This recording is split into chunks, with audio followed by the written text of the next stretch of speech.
Security tightened in Simara as Nepali authorities impose curfew following second day of unrest.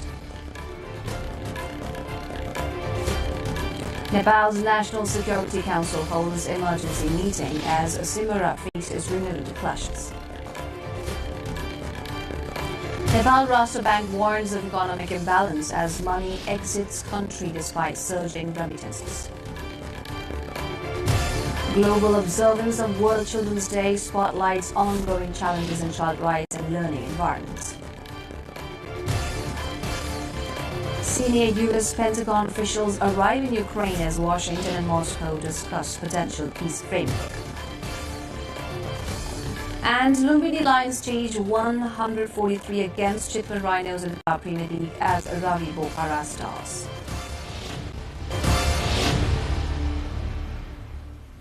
I'm Smriti Singh Thamang and this is NTV World Primetime News coming to you live from Kathmandu at 1900 hours. Across the globe, it's 1:15 p.m. in London, 10:15 p.m. in Tokyo and just after midnight in Sydney. Now the news in detail. Nepal has imposed a fresh 7-hour curfew in the industrial hub of Simara after political tensions erupted into street clashes on Wednesday. The Bara District Administration expanded the security zone from central Simara towards Pathalaya in the north and Lalga Pul near Jitpur in the south. Authorities say the move aims to prevent the unrest from spreading. The confrontation involved youths from the Gen Z group and activists of the UML party, leading to stone pelting and minor injuries. Police have detained 2 suspects and more arrests are expected. Hundreds of vehicles are stranded due to the shutdown, while security forces continue to patrol the area. Administrators say dialogue preparations are underway to restore calm.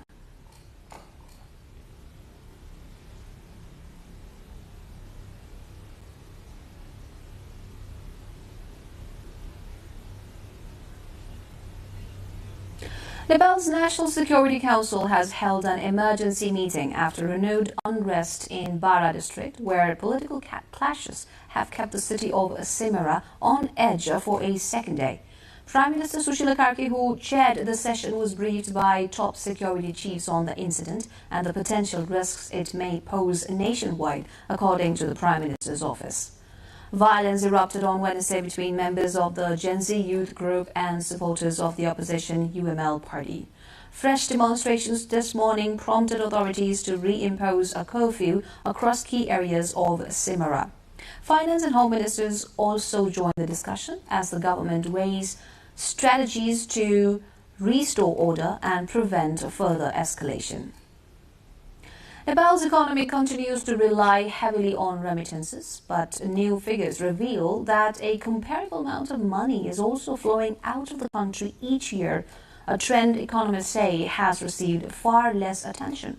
According to Nepal Rashtra Bank, more than 13 trillion rupees left Nepal last fiscal year under various headings, even as migrant workers sent home a record 17.23 trillion rupees in remittances. The central bank reports that in just the first 3 months of the current fiscal year, around 200 billion rupees exited the country through spending on foreign education, overseas medical treatment, international travel, and through income repatriated by foreigners working in Nepal. Education alone accounted for nearly 43 billion rupees, while foreign travel exceeded 64 billion. Officials warn the actual outflow is even higher, as informal transfers, particularly to neighboring India, are not fully captured in official data. Central Bank spokesperson Suman Neupani says the trend highlights a structural imbalance that requires urgent policy attention. Meanwhile, Nepal is also struggling to attract real foreign investment. Of the 64 billion rupees pledged last fiscal year, only 16.65 billion materialized, with a similar pattern seen in the first 4 months of the current year. Nepal's judiciary is slowly returning to normal operations after large-scale arson and vandalism during a protest early September, which caused severe damage to 23 courts across the country, including the Supreme Court. While the Supreme Court previously conducted 11 daily sessions, it has been able to resume only 5 sessions as its main building was extensively burnt. Some court staff are now working under temporary tents to continue basic judicial services. The Supreme Court, which began offering partial services within days of the attack, fully resumed registration and hearings for all categories of cases from mid-November. However, the destruction of judicial documents has posed a major challenge. Out of roughly 24,000 court documents, about 20,000 were destroyed in the fire. The court has so far managed to recover files from 455 individuals and has issued guidelines for verifying and restoring damaged or lost documents. Despite the setbacks, the judiciary has stated that all surviving case files will proceed as scheduled, while cases with missing documents will be managed according to legal procedures. Time for a short break now. We shall be back with more updates.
Welcome back. You're with NTV World Primetime News. Around the world, countries are marking World Children's Day, calling for stronger protection of children's rights.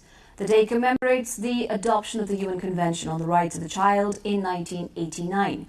UNICEF is urging governments, schools and communities to listen to children's voices and ensure their rights to safety, education and equality are fully upheld. As the world observes World Children's Day, fresh data from UNICEF and Nepal's National Statistics Office highlight a stark reality. While children are living longer and learning more, millions both globally and in Nepal still face deepening risks of malnutrition, exploitation and inequality. Globally, there are an estimated 2.41 billion children under 18, UNICEF says. Of them, about 1.24 billion are boys, while girls account for roughly 1.17 billion. Experts say these figures underscore the sheer scale of childhood issues that demand urgent global attention. In Nepal, children make up nearly one-third of the population. The 2021 census reports over 9.8 million children aged up to 17, representing 33.8% of the population, with boys accounting for 51.8% and girls 48.2%. Notably, more than 275,000 Nepali children currently reside abroad, reflecting Nepal's evolving demographic and migration dynamics. Despite improvements in health and education over the past decade, Nepal's children continue to face multiple vulnerabilities. Malnutrition remains widespread. 31.5% of under 5 children are stunned, around 10% are wasted, and 27% are underweight, according to the Global Nutrition Report and Nepal's multi-sector nutrition plan. Anemia in mothers affecting 53% further compounds early childhood health issues.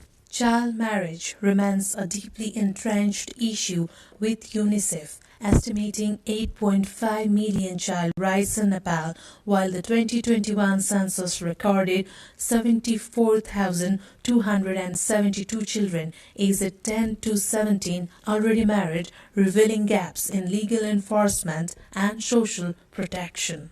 The ILO Child Labour Reports 2021 confirms that although child labour has declined, it continues to persist in hazardous sectors, exposing thousands of children to exploitation.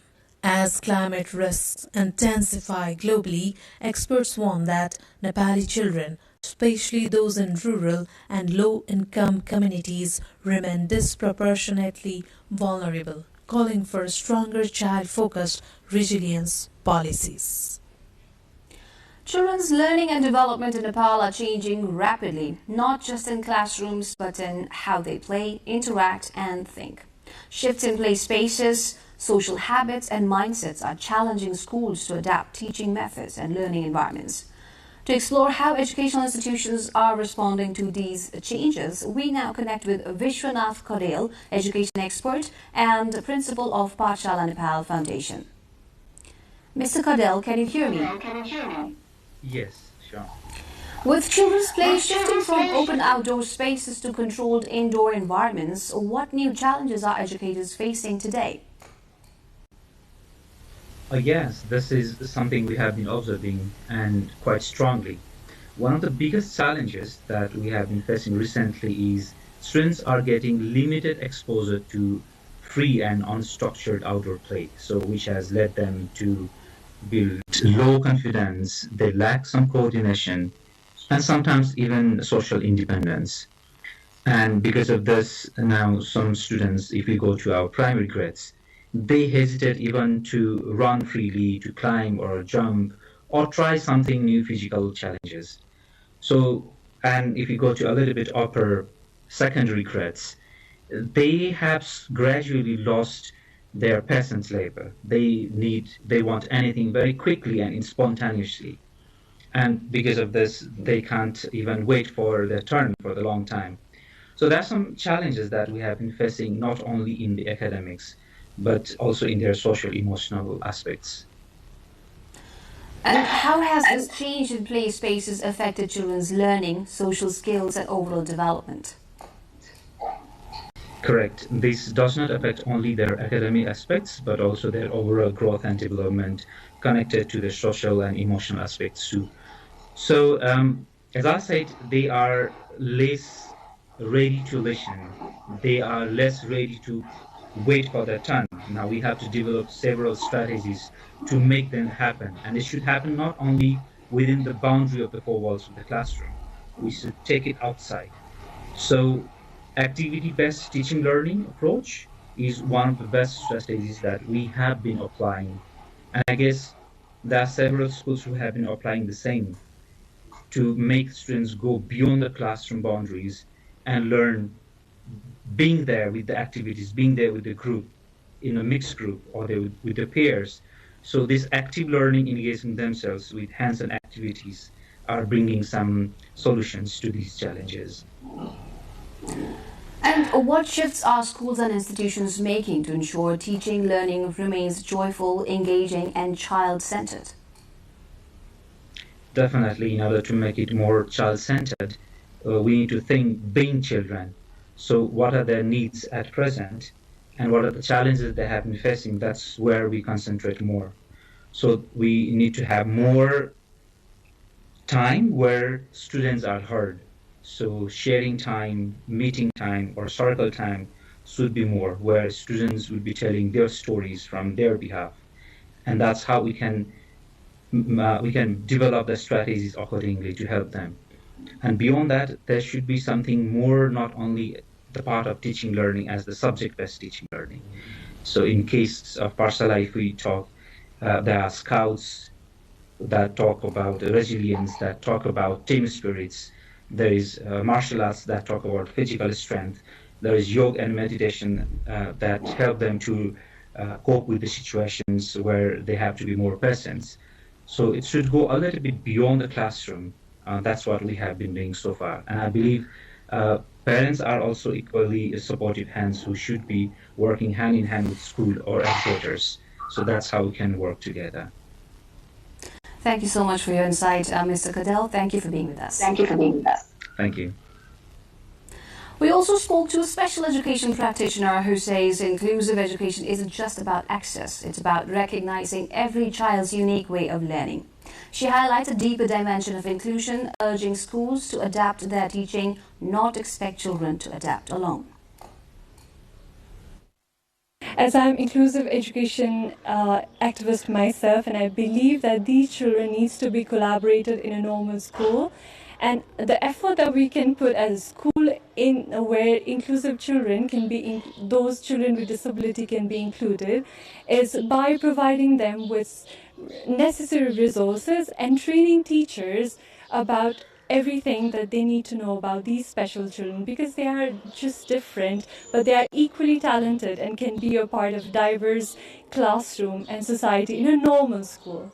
But they would flourish in a space where they identify their own talent through play and learning, where they have inclusive classroom where teachers do not force instruction but guide them and get insights from them when teaching. As today's Children's Day, World Children's Day, and the UN itself says that we need to listen to the children. So the main thing we could do for these children with disability is to listen to them, look at their behavior. Small little gestures can indicate very deep meanings that can be insight for teachers to really mirror that and give some intervention. So that is something we could do to help them by just listening and looking at them, observing them, and trying everything to fit their needs. Australia is set to enforce some of the world's strictest social media age restrictions, prompting Meta to begin shutting down accounts it believes belong to users under 16. From 4 December, about 500,000 Australian teens aged 13 to 15 will be notified that their Instagram, Facebook and Threads accounts will be deactivated ahead of the nationwide ban taking effect on 10 December. Teens can download their content and may challenge removal through ID verification or video selfies, though experts warn these methods aren't foolproof. The new law, which also applies to TikTok, YouTube, X and Reddit, carries fines of up to 50 million Australian dollars for non-compliance. Prime Minister Anthony Albanese calls the measure world-leading, aiming to protect young people from online risks. Other platforms, including Roblox, are introducing similar age checks starting in Australia and neighbouring countries. Australia is preparing to enforce some of the world's strictest social media age restrictions, with platforms like Meta notifying hundreds of thousands of teens that their accounts may soon be deactivated. The move has sparked a mix of reactions from supportive parents to concerned digital rights advocates questioning privacy and online freedoms. To get a closer look at public sentiment and expert analysis, we now go live to Lorraine Belty, journalist with ABC, connecting from Melbourne to discuss the likely impact of the ban and how authorities are balancing safety, privacy and digital rights. Ms. Belty, can you hear me? Yes, I can. To begin with, what is the general public response to this move, especially from parents, teens and digital rights groups? I think you're right when you said that there's been quite a mixed reaction. I think from the general public, they're waiting to see how it's all still going to work. It's supposed to come into effect early next month. We're not necessarily sure how a lot of those social media platforms are actually going to police this particular policy, what exact ID checks they're going to use in order to make sure that teenagers under the age of 16 aren't using their platforms. I don't think that teenagers in general are particularly happy about potentially losing their social media profiles. Digital rights groups have expressed some concern around whether this might infringe on the rights of children, especially around freedom of expression and being able to connect with online communities. From your analysis, what do experts see as the likely impacts or outcomes of this ban? I think the general consensus is that the idea of preventing younger people from being able to access certain parts of the internet for their mental health, to prevent cyberbullying, to prevent exploitation. That seems to be generally accepted as a good thing. I think there are concerns about the impacts that this particular blanket ban might have. The government says that it's going to help reduce stress levels of kids, in particular prevent their access to manipulative or distressing content, and help them develop maturity skills before they engage with that kind of content. Parents have said that they're quite happy to not have to make that decision between stopping their children from going online when maybe all of their friends are actually going online, and that kind of peer pressure, or just letting them go online and potentially exposing them to risks. But I think there is some concern from others about whether it's going to be cutting off some teenagers from online communities that actually might be quite helpful for them, especially teenagers from diverse backgrounds or identities that seem to find supportive communities online when they might not have them in their immediate vicinity. And I think there have been warnings from platforms themselves that it could actually push younger users into darker parts of the internet that aren't necessarily as well regulated or moderated, and that itself might be a detriment. And since we're talking about the stress levels and all, how are concerns around privacy, infringement of digital spaces, and the need for stronger online safety standards being balanced in this proposal? I think the issue around privacy is quite a live question, because it's not entirely clear how each platform is going to verify the age of their users. The Office of the E-Safety Commissioner, which is really the one who's kind of spearheading this policy, has provided some guidelines about what kinds of identity verification the platform should be using. There's also been an assurance that no Australian is going to be forced to provide a government-issued ID to be able to prove their age. There's going to be other options, like you mentioned earlier, providing video selfies. In terms of the balance of children accessing digital spaces, there is that concern that the Office of the E-Safety Commissioner says that that's what's gone into their consideration when it comes to what platform is being banned and what platforms aren't, is that they still want children to be able to, and teenagers to be able to access, helpful content, educational content. YouTube itself is being banned, but YouTube Kids isn't.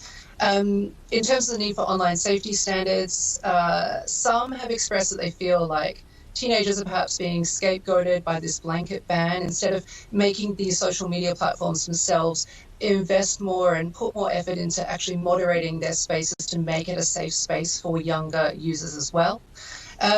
So, getting the balance of all of these things has really been a bit of a national conversation over the last year, and I'm sure it'll continue to be a live conversation even after the ban goes into effect. Thank you, Ms. Beldy, for your time. Thank you for joining us.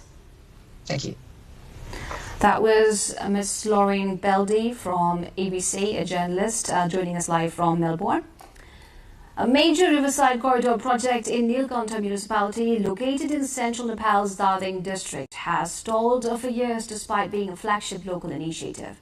The project, launched 8 years ago to ease congestion in the town centre and create an alternative route along the Thopal and Arun rivers, has completed less than 700 metres of construction. Local officials say progress has been blocked by disputes over the demolition of houses and other structures built illegally on public land obstacles the municipality has not been able to remove. Residents also criticized the municipality for pushing the project without a proper urban development master plan or a compensation mechanism for affected landowners. Parts of the corridor that were built have already begun to collapse, raising concerns about construction quality and long-term planning. Despite allocating more than 30 million Nepali rupees from local funds, the municipality now faces wasted resources and mounting delays with no clear timeline for completion. Nepal's hilly village of Chokpur has emerged as a standout example of profitable, climate-smart farming. Its flourishing orange economy, worth up to 20 million rupees a year, is driving rural growth and supplying markets as far as India. A report by Regina Wright. A small village in Ilam, the far eastern of Nepal, Chokpur, has emerged as a model for successful, horticulture practices, inspiring farmers across the country. The district of Ilam is also referred to as Queen of Hills, renowned for its lofty gardens and natural beauty. It has long been recognized as highly suitable for orange cultivation, yielding significant income for local communities. Once considered a central hub for orange farming, Jodhpur is experiencing renewed growth and contributing to the national economy. For the majority of farmers in this region, oranges are the primary source of livelihood after tea production. As a result, orange farm dominates the landscape, with barely any other crops or trees grown in the village. 15-20 वर्षसम्म हामी यहाँ लगभग अब सुन्तला खेती नै यहाँको जीविकोपार्जनको रूपमा चाहिँ मान्छेले गर्दै आएको हो। त्यसको चाहिने चिसान मात्र छ यहाँ र सुन्तलालाई असर गर्ने कुनै पनि खेतीहरू अनुपयुक्त कुनै प्रकारको बालीहरू सुन्तलाको विरुद्धमा लगाइएको छैन।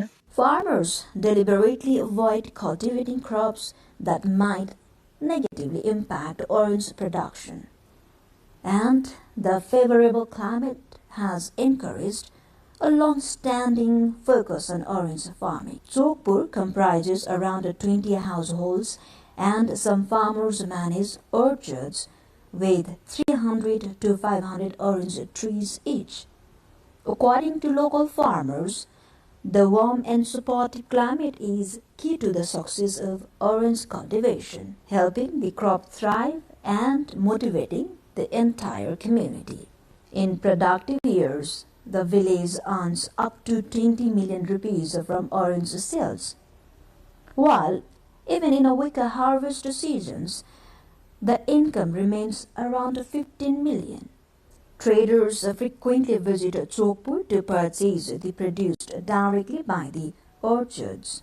Many farmers lease out their orchards soon after flowering, while others wait for the fruit to ripen, where they harvest and sell it independently. Most buyers are local traders who supply oranges to nearby markets and even transport them across the border to India, linking this small hillside village to wider commercial networks. Thousands of devotees from Nepal and India gathered in Janakpur, southern Nepal, on Thursday to celebrate Bibaha Panchami, a major Hindu festival marking the divine wedding of Lord Ram and Goddess Sita. The event reenacts the marriage described in the Ramayana, with actors portraying Ram, Sita and other characters leading a grand procession through the city, accompanied by traditional music and chariots. Temples and streets, especially the Janaki temple, are brightly illuminated as rituals and cultural performances continue throughout the day. For pilgrims, the festival celebrates ideals of love, duty and harmony, while local authorities manage security and transport for the massive influx of visitors, highlighting Janakpur's enduring spiritual and cultural significance.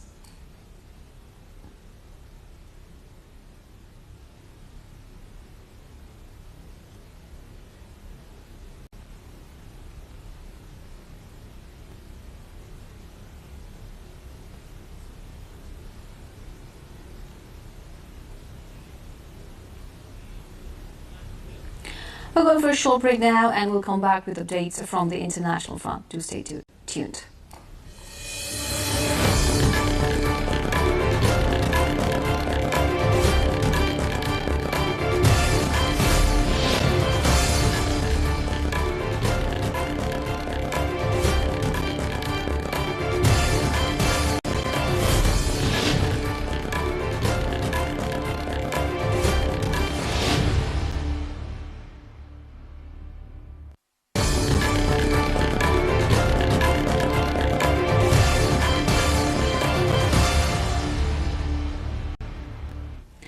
Senior Pentagon officials have arrived in Ukraine to discuss efforts to end the ongoing war with Russia, the U.S. military confirmed.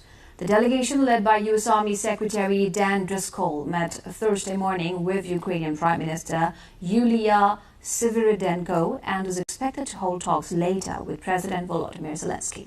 Reports suggest the US and Russia have prepared a new proposed framework for ending the conflict, which could require Ukraine to make major concessions, including territorial adjustments and the reduction of its military.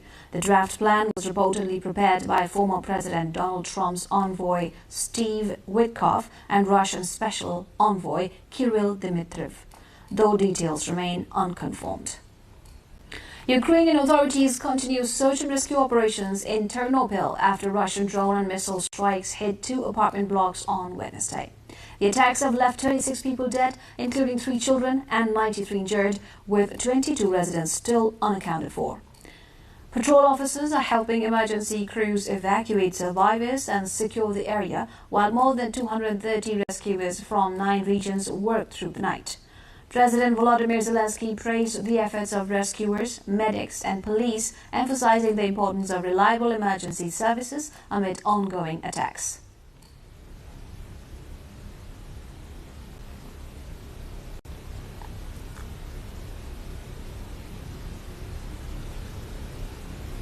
The Israeli army has deployed in Nablus, a major city in the West Bank, during a large-scale raid.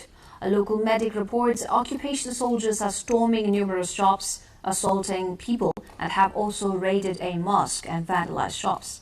The operation has sparked tensions in the city, with images showing clashes and property damage as residents confront the military presence. Authorities say the raid targets suspected militants, though details remain limited.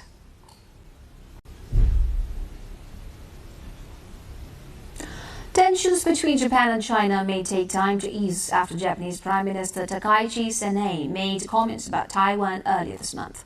China has suspended imports of Japanese seafood, citing concerns over treated water from the Fukushima nuclear plant, despite Japan's assurances on safety and quality. Japanese officials say technical exchanges are ongoing and continue to urge Beijing to lift the import bans. The dispute is also hitting business and tourism, with Chinese tour cancellations in Sapporo and delays in seafood exports, raising concerns about broader economic fallout. Both governments are maintaining dialogue, but analysts say the situation may take months to stabilize. Former US President Donald Trump says he plans to take action to address the ongoing conflict in Sudan following a request from Saudi Crown Prince Mohammed bin Salman. Speaking at a Saudi-US business forum, Trump said His Majesty would like him to do something very powerful having to do with Sudan. It was not on his charts to be involved. He thought it was just something that was crazy and out of control, Trump said.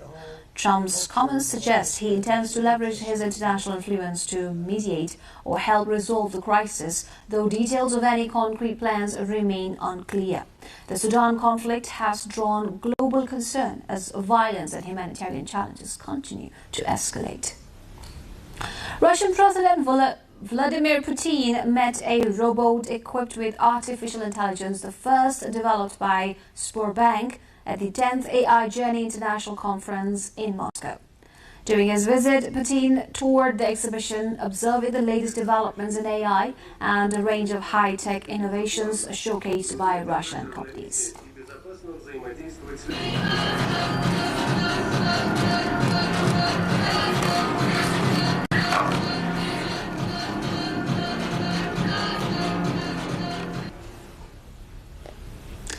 We'll go for another short break here. Coming up next are more from the international front.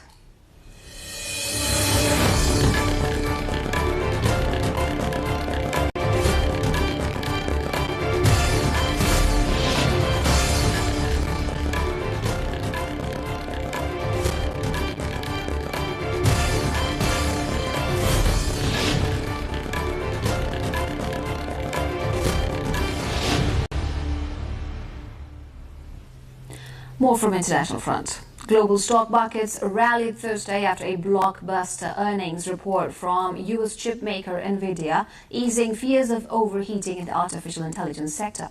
The company reported a 65% jump in quarterly profit to $31.9 billion and projected revenues far above Wall Street expectations. Controlling nearly 90% of the AI chip market, Nvidia's performance is seen as a key indicator for global AI investment. The strong results lifted major Asian markets, with Japan and Taiwan up around 3% and South Korea gaining nearly 2%. Shares of the other AI-linked companies, including TSMC, Samsung and ASML, also posted notable gains as demand for NVIDIA's new Blackwell AI systems soared.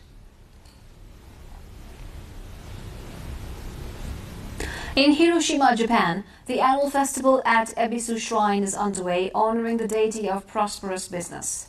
Dating back over 400 years, the event draws visitors who purchase bamboo rakes called komazari, believed to bring luck and success. The rakes are decorated with symbols of fortune, including the god Ebisu and a magic mallet, and range in price from around $30 to over $600. Festival goers, from business owners to families, take part in the tradition, hoping for safe and thriving businesses in the year ahead, keeping centuries-old customs alive in modern Japan.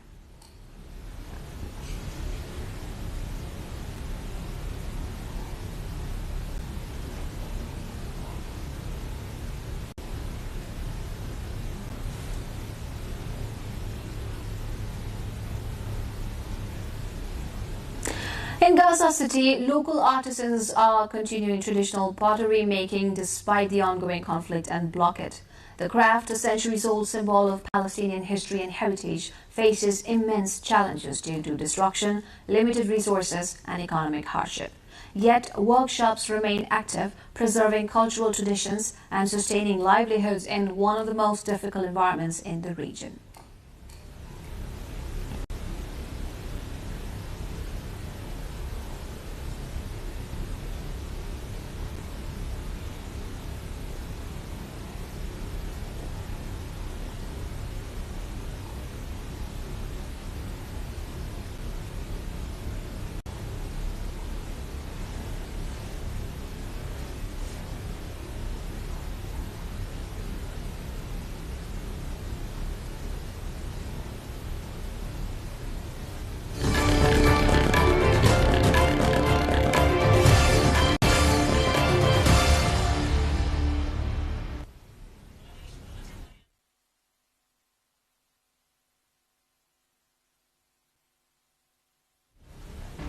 Time now for the sports update.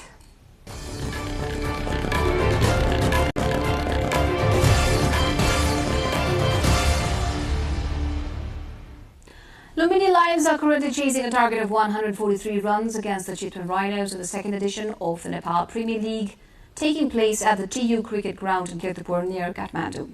Batting first after losing the toss, Chitwan posted 142 runs for 7 wickets in their 20 overs, powered by a strong half-century from England's Ravi Bopara, who scored 66 runs, his second consecutive 50 of the tournament.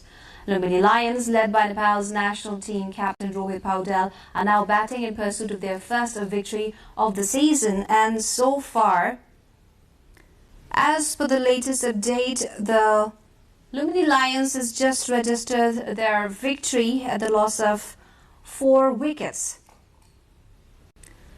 Meanwhile, the Chitwan Rhinos, captained by rising Nepali star Kushal Malla, are aiming to secure a second straight win and strengthen their path to the playoffs after defeating the Karnali Yaks by 4 wickets in their opening match. The NPL, Nepal's premier domestic T20 cricket league, has been gaining regional attention as it features both local talent and international players, contributing to the growing popularity of cricket in the country. Austrian wingsuit pilot Peter Salzman has achieved the world's first sustained altitude-gaining wingsuit flight in El Hierro, Spain, using a specially developed foil wing designed with Red Bull advanced technologies. Salzman completed a 170-second soaring run along a mountain ridge, including a 67-meter climb in moderate 40 km/h winds. The breakthrough could mark a new era in wingsuit flying.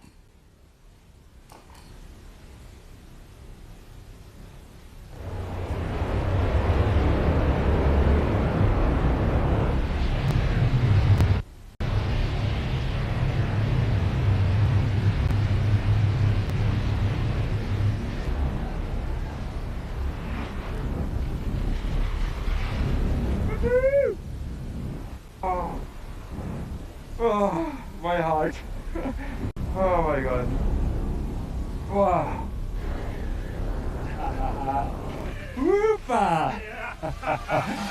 Woo!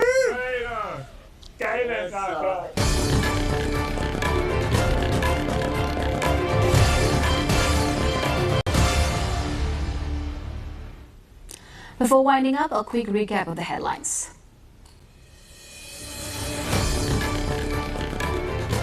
Security tightened in Simara as Nepali authorities imposed curfew following second day of unrest. Nepal's National Security Council holds emergency meeting as Simara faces renewed clashes. Nepal Rashtra Bank warns of economic imbalance as money exits country despite surging remittances. Global observance of World Children's Day spotlights ongoing challenges in child rights and learning environments. Senior U.S. Pentagon officials arrive in Ukraine as Washington and Moscow discuss potential peace framework. And Lumini Lions register a win against Chitwan Rhinos in today's match of Nepal Premier League Season 2. That's all from NTV World Primetime News for now. Our next bulletin will be at 10 p.m. bringing you the latest updates from Nepal and around the globe. Do join us through our social media. You can also get the latest updates from our official website, nepaltelevision.com. I'm Shmitu Gising Tama. Thank you for joining us. Have a wonderful evening ahead.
Hello, हजुर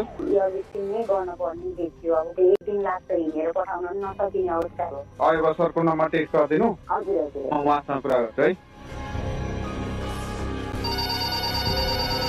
एउटा case आज एकदम emergency सुत्केरी हुन नसकेको oxygen चाहिने हो होइन के छ म एयरपोर्टमै छु विदिन 10 मिनट्समा रिसिभ गरेर म रेडी भइहाल्छु रेडी कन्डिसनमा बस्ने भनिदिनुहोस् म यहाँबाट म्याक्सिमम 40 मिनटमा म ल्यान्ड गरिहाल्छु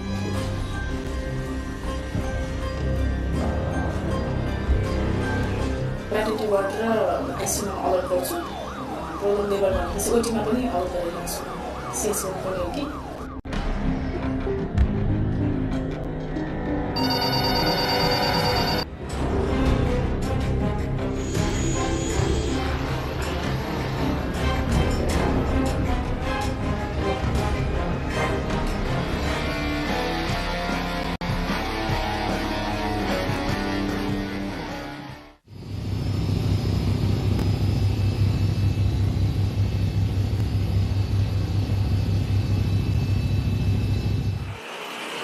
बागलुङ जिल्ला बुर्तिबाङकी 17 वर्षीय गर्भवती महिलाको हवाई उद्धार गरिएको दृश्य हो।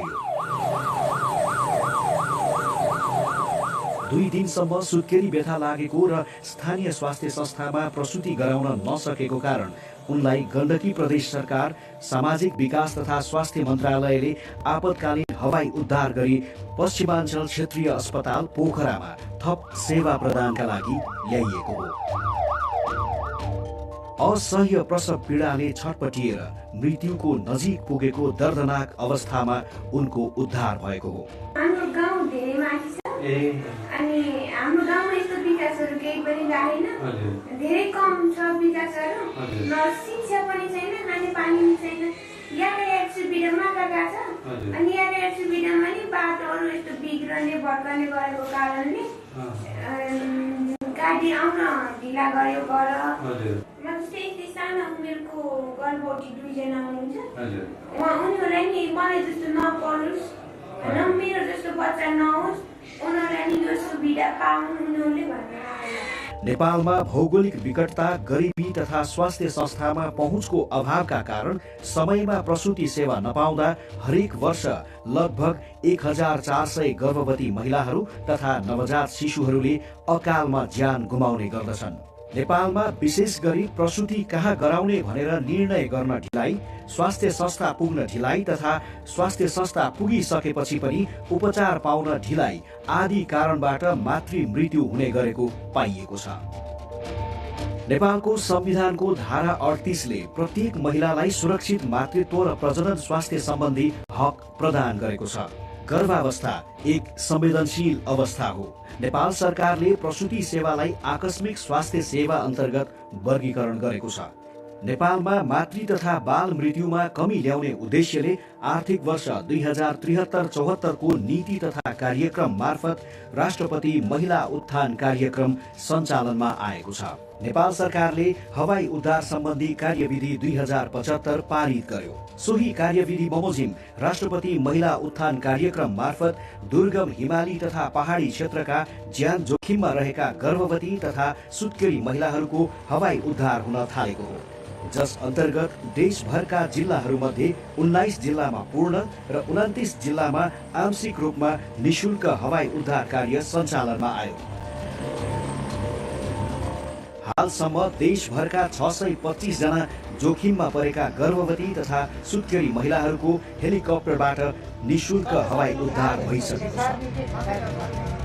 विगत 2073 देखि स्टार्ट भएको यो सुत्केरी तथा महिला उत्थान कार्यक्रम, तर यो 2075 सालतिर आएर चाहिँ हाम्रो यो एमयू अन्डरस्ट्यान्डिङ यो महिला तथा बालबालिका मन्त्रालय र नेपाली सेना बीच भएको र त्यसले गर्दाखेरि हाम्रो यो प्रक्रियाहरू चाहिँ एक्सपिडाइट हुने अलिकति प्रभावकारी भएको छ।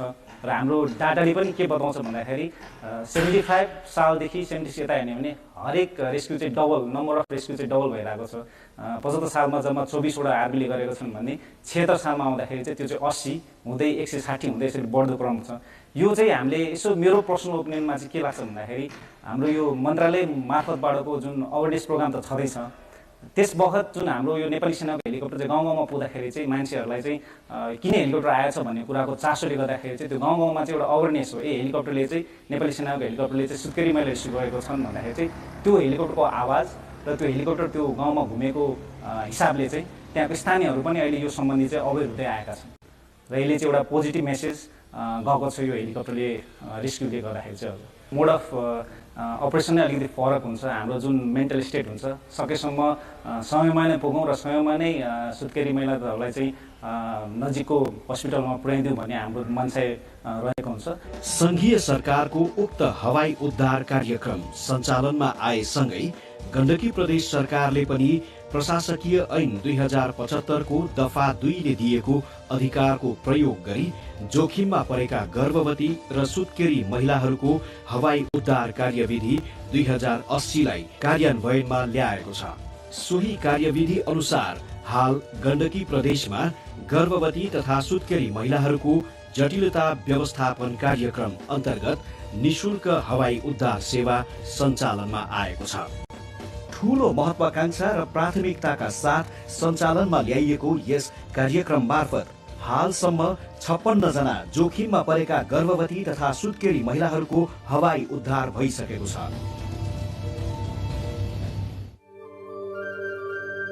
गण्डकी प्रदेश सरकार सामाजिक विकास तथा स्वास्थ्य मन्त्रालयको टोली छायाङ्कनका निम्ति धवलागिरी गाउँपालिकातर्फ अघि बढेको दृश्य हो यो। टोली जति अघि बढ्दै जान्छ त्यति नै सुन्दर प्राकृतिक छटाहरू देखा पर्दै जान्छन्। अनुपम सौन्दर्य तर जोखिमपूर्ण यात्रा, प्राकृतिक मनमोहक दृश्य अनि दुर्गम बस्तीहरू, यस्तै अद्भुत अनुभूतिहरूसँग रमाउँदै टोली ताकम गाउँ पुग्दछ। असाले काम हुँदा मात्रै अब गरिने हैन चराउने राम्रोसँग अनि बाँधिनतिर जानु भएन हैन। हालसम्म यस धवलागिरी गाउँपालिकाबाट 7 जना जोखिममा परेका गर्भवती महिलाहरूको हवाई उद्धार भइसकेको छ र यस ताकम गाउँबाट मात्रै 3 जना गर्भवती महिलाको हवाई उद्धार गरी आमा र शिशुको ज्यान जोगाउन गण्डकी प्रदेश सरकार सफल भएको छ। यसै महत्वलाई आत्मसात गर्दै धवलागिरी गाउँपालिकाले आफ्ना 7 वटै वडाहरूमा एक-एकवटा हेलिप्याडको निर्माण समेत गरिसकेको छ। टोलीको गन्तव्य भने धवलागिरीको अर्को गाउँ मुदी रहेको थियो। चिसो हुस्सु र कुहिरो छिचोल्दै भीर पाखाको रोमाञ्चक तर जोखिमपूर्ण यात्रा गर्दै टोली साँझको समयमा आफ्नो गन्तव्यमा पुग्दछ। केही थकान त केही उत्साह साथमा लिएर पुगेको टोलीलाई मुदी गाउँका स्थानीयले गरेको सत्कारले थप ऊर्जाशील बनाइदिन्छ। गाउँमा आफ्ना छोरी बुहारीलाई बचाउन मद्दत गर्ने मन्त्रालयका अधिकारीहरूलाई स्वागत गर्न पाउँदा उनीहरूको खुसीको सीमा थिएन। पाहुनाको स्वागतको लागि कोही मकै भुट्नमा व्यस्त देखिन्थे भने कोही सांस्कृतिक कार्यक्रमको आयोजनामा खटिएका थिए।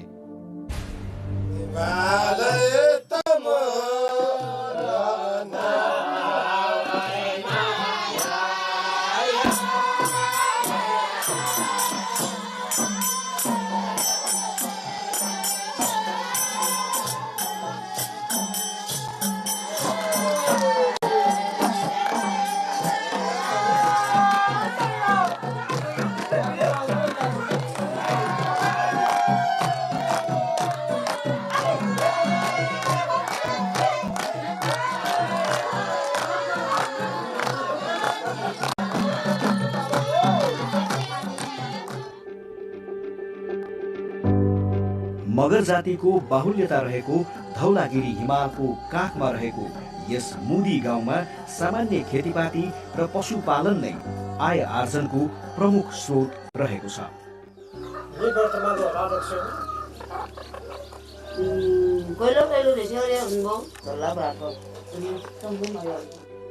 यहाँ एउटा स्वास्थ्य चौकी अवस्थित छ। यसै स्वास्थ्य चौकीमा मुदीका गर्भवती महिलाहरूले प्रसुति सेवा प्राप्त गर्दै आएका छन्।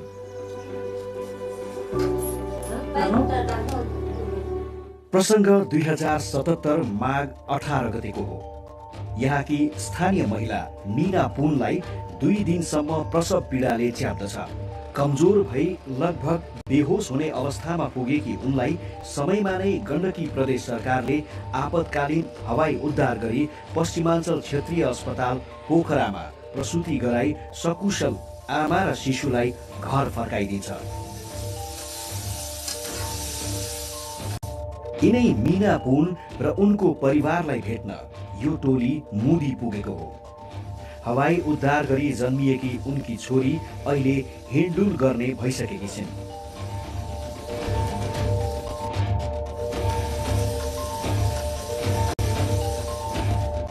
चचाइरहेको थिएँ अनि डेट पनि एकवटा पछाडि थियो।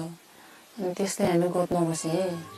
सासु ससुरा बुढाबुढी घरमै बस्नुहुन्थ्यो। अनि पेट दुख्नु थाल्यो है बिहान। मलाई त त्यत्तिकै दुख्यो होला भने थाहा भएन। अनि फेरि पछाडि ढाड पनि दुख्ने अगाडि पेट पनि दुख्ने होला व्यथा लागेको होला भन्ने सोचेँ मैले। बुढालाई चाहिँ भनेन। अनि त्यस्तो गर्दा झन्झन दुख्नु लाग्यो।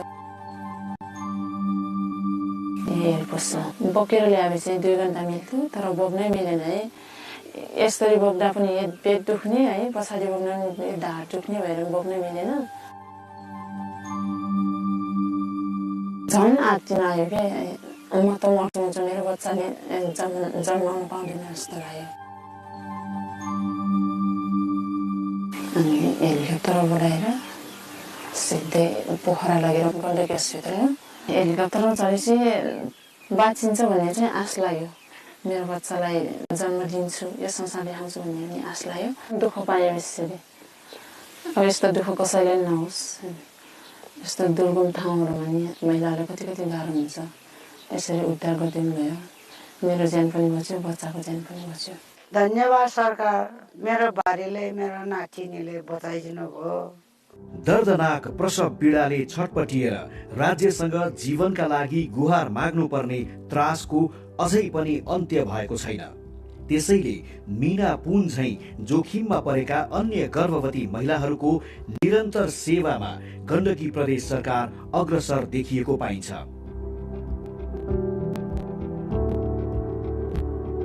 सुत्केरी भएको 45 दिनभित्र कुनै समस्या देखिए नजिकको अस्पताल पुर्याएर निशुल्क उपचार गराउने प्रावधान समेत यस कार्यक्रममा रहेको छ। छोटो समयमा नै गण्डकी प्रदेशको यो हवाई उद्धार कार्यक्रमले दिएको प्रतिफल उदाहरणीय बन्न सकेको छ। नेपालमा जोखिममा परेका गर्भवती तथा सुत्केरी महिलाहरूका निम्ति यो एउटा बाँच्ने विकल्पको प्रमुख माध्यम बनेको छ। यस्ता प्रभावकारी र नवीनतम प्रयासहरू नेपाल लगायत नेपाल जस्ता कम आय भएका अन्य विकास उन्मुख राष्ट्रहरूका निम्ति पनि प्रभावकारी सिद्ध हुन सक्नेछन् भन्ने विश्वास लिन सकिन्छ। तत्काल हवाई उद्धारका लागि मन्त्रालयको हटलाइन टेलिफोन मार्फत प्रत्यक्ष सम्पर्कमा आएका वा स्थानीय स्वास्थ्य संस्थाको सिफारिस पत्रका आधारमा सम्बन्धित जिल्लाको प्रमुख जिल्ला अधिकारीको समन्वयमा सूचना प्राप्त हुनासाथ जोखिममा परेका गर्भवती तथा सुत्केरी महिला र नवजात शिशुको उद्धार गर्ने गरिएको छ। गुड वेदर भएको बेला नो प्रब्लम, हामी डाइरेक्ट जान सक्छौँ हैन। ब्याड वेदर भएको बेला अलिक घुम्नु पर्ने हुन्छ, एक्स्ट्रा टाइम लाग्छ। त्यो लाग्ने समयमा बिरामीलाई के होला भन्ने हामीलाई चिन्तित पुर्याउँछ। त्यसले हाम्रो उद्देश्य नै टाइममा बिरामीलाई हस्पिटल ल्याउने र यथाशीघ्र चाहिँ स्वास्थ्य लाभ उहाँहरूलाई चाहिँ एसिस्टेन्ट हो डक्टरकोमा पुर्याउँ भन्ने नै हाम्रो इन्टेन्सन हुन्छ। गण्डकी प्रदेश यो स्वास्थ्य मन्त्रालयबाट उहाँहरूसँग मेरो डाइरेक्ट नम्बर छ, सेल नम्बर, उहाँहरूले डाइरेक्ट कल गर्नुहुन्छ। कल आउने बित्तिकै यो सेन्सिटिभ रेस्क्यु फ्लाइट भएकोले चाहिँ हामीले चाहिँ इमिडिएटली अरू टुरिस्ट फ्लाइटहरूलाई साइडमा राखेर भए पनि हामीले रेस्क्यु फ्लाइटलाई चाहिँ बेसी प्रिफरेन्स दिन्छौँ। कोअर्डिनेसन चाहिँ उहाँहरूसँग राम्रो हुन्छ हामीसँग। अस्पतालको भूमिकाको कुरा गर्नुपर्दाखेरि चाहिँ मन्त्रालयबाट चाहिँ यहाँ कन्ट्याक्ट हुन्छ। त्यसमा विशेष गरेर हाम्रो अस्पतालमा इमर्जेन्सी वार्डको इन्चार्ज चाहिँ फोकल पर्सनको रूपमा तोकिनु भएको छ र उहाँहरू मन्त्रालयबाट फोन आउँदाखेरि चाहिँ इमर्जेन्सी वार्डको ल्यान्डलाइन नम्बर छ हाम्रो र इमर्जेन्सी वार्डको इन्चार्जको नम्बर छ। कुनै पनि नम्बरमा चाहिँ उहाँले कन्ट्याक्ट गरेर यस्तो खालके केस चाहिँ एलिफ्ट हुँदैछ भनेर इन्फर्मेसन दिनुहुन्छ। त्यसपछि चाहिँ उहाँ जो फोकल पर्सन हुनुहुन्छ उहाँले चाहिँ त्यतिखेर चाहिँ एउटा टिम चाहिँ एक्टिभेट हुन्छ। गाइनेकोलोजिस्ट हुनुहुन्छ, उहाँलाई चाहिँ खबर गर्नुहुन्छ, म्याटर्निटी वार्डको इन्चार्जलाई खबर गर्नुहुन्छ र आइसियू चाहिन सक्छ कि भन्ने अवस्थामा अलर्ट बनाउनको लागि मात्रै भए पनि आइसियूमा बेड छ कि छैन, यस्तो खालके केस चाहिँ एलिफ्ट हुँदैछ अनि कसैलाई खाली गर्ने सक्ने खालके अवस्था छ कि छैन भन्नको लागि पनि त्यो खालके माहौल चाहिँ क्रिएट हुन्छ। उहाँहरूले चाहिँ त्यसरी एक्टिभेट हुनुहुन्छ र त्यसपछि चाहिँ उहाँ इमर्जेन्सी वार्डको इन्चार्ज अथवा फोकल पर्सन थ्रु नै हेलिप्याडमा चाहिँ एउटा टिम चाहिँ खटाइन्छ जसले चाहिँ पेसेन्टलाई रिसिभ गर्नुहुन्छ। सन् 2016 को जनसाङ्ख्यिक तथा स्वास्थ्य सम्बन्धी सर्वेक्षणका अनुसार नेपालमा प्रति 1 लाख गर्भवती तथा सुत्केरी मध्ये 239 जनाले ज्यान गुमाउने गरेका थिए। पछिल्लो तथ्याङ्क अनुसार हाल यो संख्या घटेर 151 मा झरेको पाइएको छ। सोही सर्वेक्षण अनुसार यसरी उल्लेख्य संख्यामा महिला मृत्यु दर घट्नुका कारणहरू मध्ये गर्भवती तथा सुत्केरी महिलाहरूको जटिलता व्यवस्थापन अन्तर्गतको निशुल्क हवाई उद्धार कार्यक्रम समेतको महत्वपूर्ण भूमिका रहेको मान्न सकिन्छ। नेपाल सरकारले सन् 2030 सम्ममा मातृ मृत्यु दर प्रति लाख जीवित जन्ममा 70 मा झार्ने लक्ष्य लिएको छ। यस लक्ष्यलाई पूरा गर्नको निमित्त स्थानीय तहमा दक्ष जनशक्ति सहितको पर्याप्त स्रोत साधन युक्त बर्थिङ सेन्टरको स्थापनाको आवश्यकता देखिन्छ। यस बाहेक हवाई उद्धार कार्यविधि बमोजिम नाइट भिजन सुविधा सहितको निशुल्क एयर एम्बुलेन्स सेवा सञ्चालनमा ल्याउनु, उद्धारका लागि समन्वय र सञ्चार प्रणालीलाई व्यवस्थित र छिटो छरितो बनाई आपतकालीन स्वास्थ्य सेवाको टोलीलाई सतर्क र तयारी अवस्थामा राख्नु पनि त्यत्तिकै जरुरी देखिएको छ। गण्डकी प्रदेशको कुल 85 वटै स्थानीय तहमा कम्तीमा 1 वडा 1 हेलिप्याड भएको खण्डमा जोखिममा परेका गर्भवती तथा सुत्केरी महिलाहरूको जीवन रक्षाको लागि यो निशुल्क हवाई उद्धार कार्यक्रम वरदान साबित हुने कुरामा दुई मत छैन।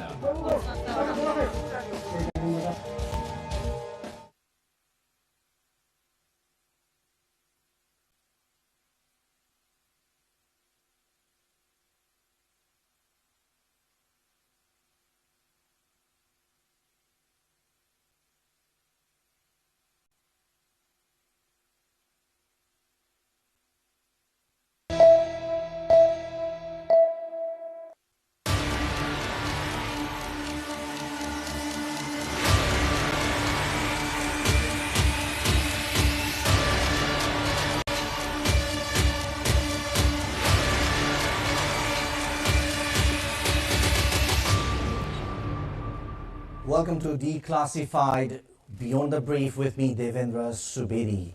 In this episode of Declassified, I am speaking to a youth whose journey from an aspiring management student to a leader, that too of a Genji movement, created headlines across the globe.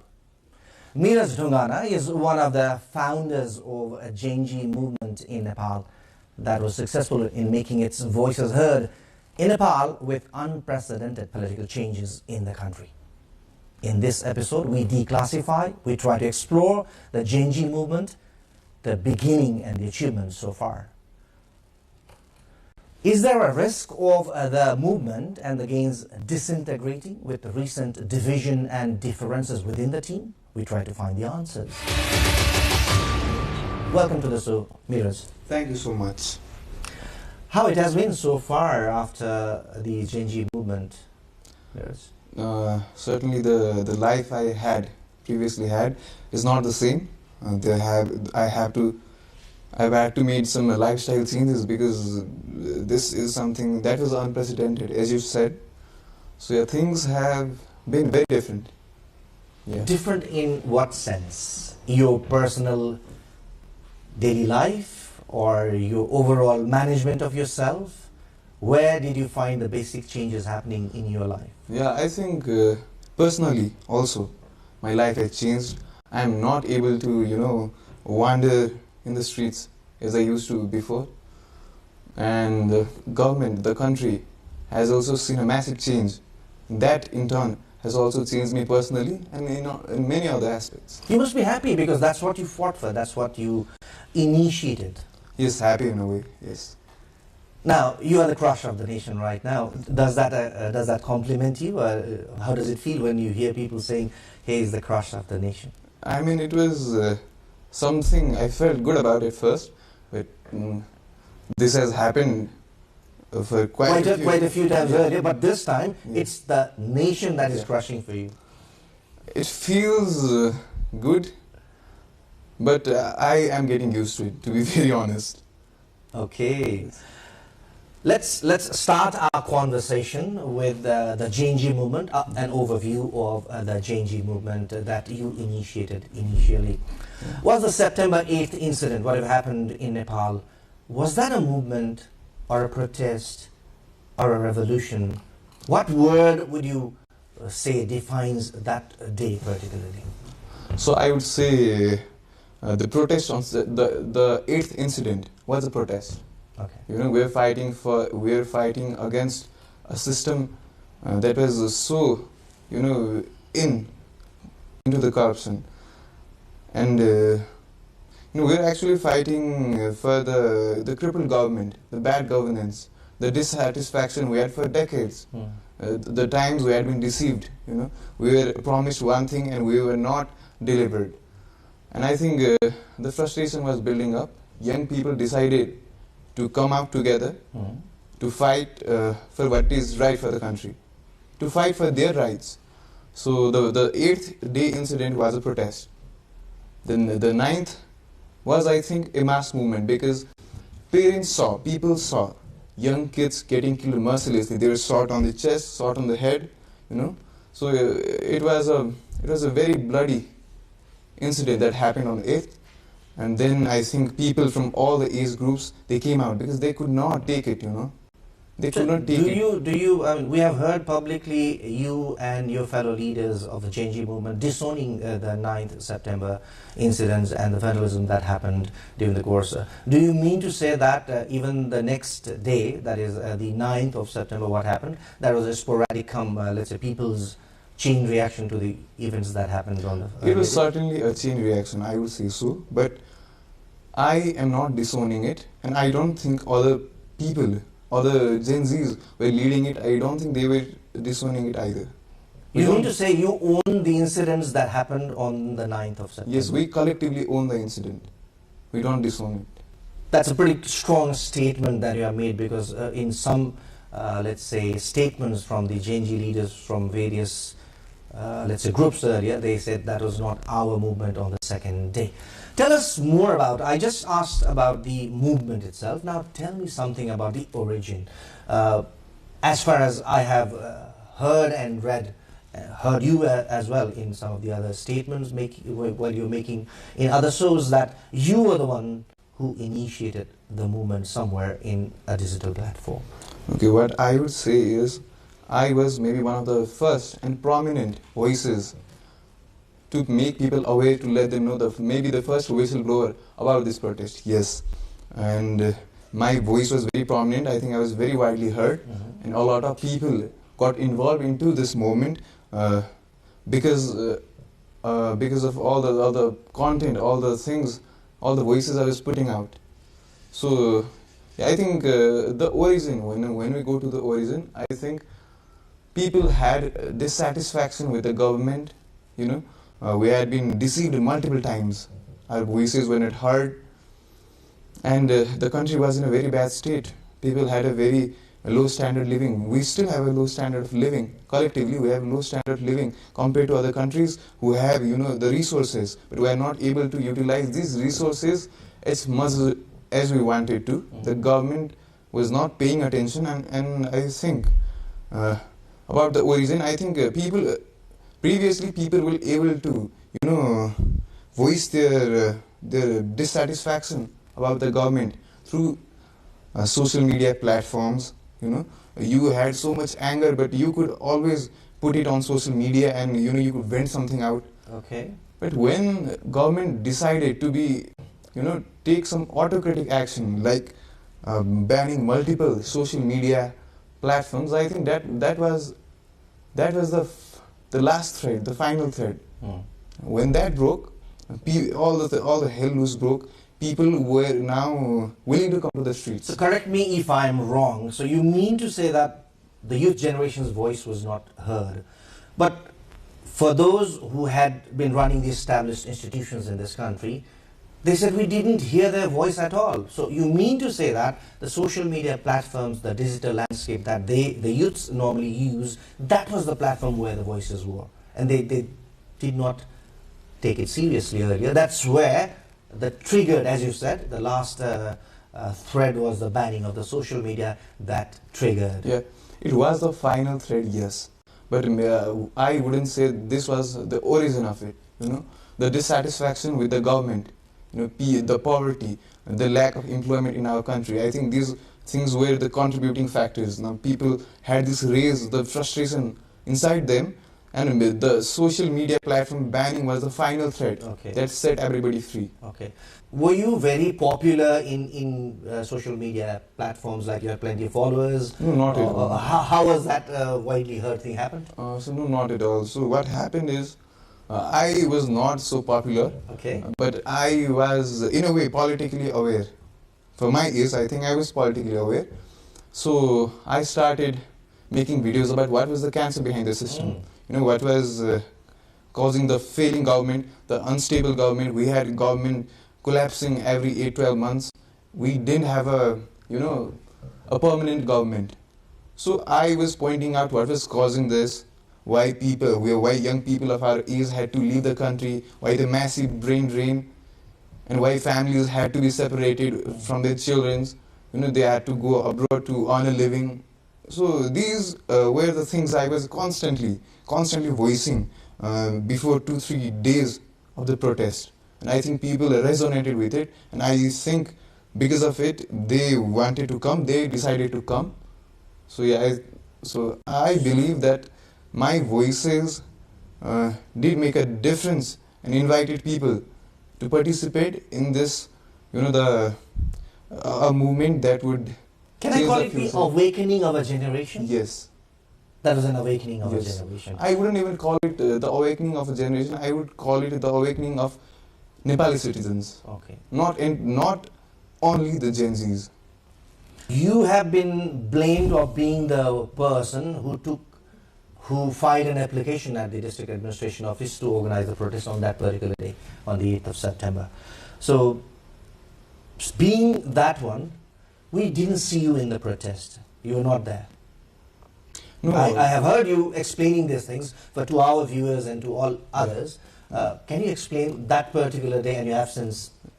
So the thing is, I was not the one who filed the application for the protest. I was not the one. And the second thing is, I'm actually really tired of explaining this.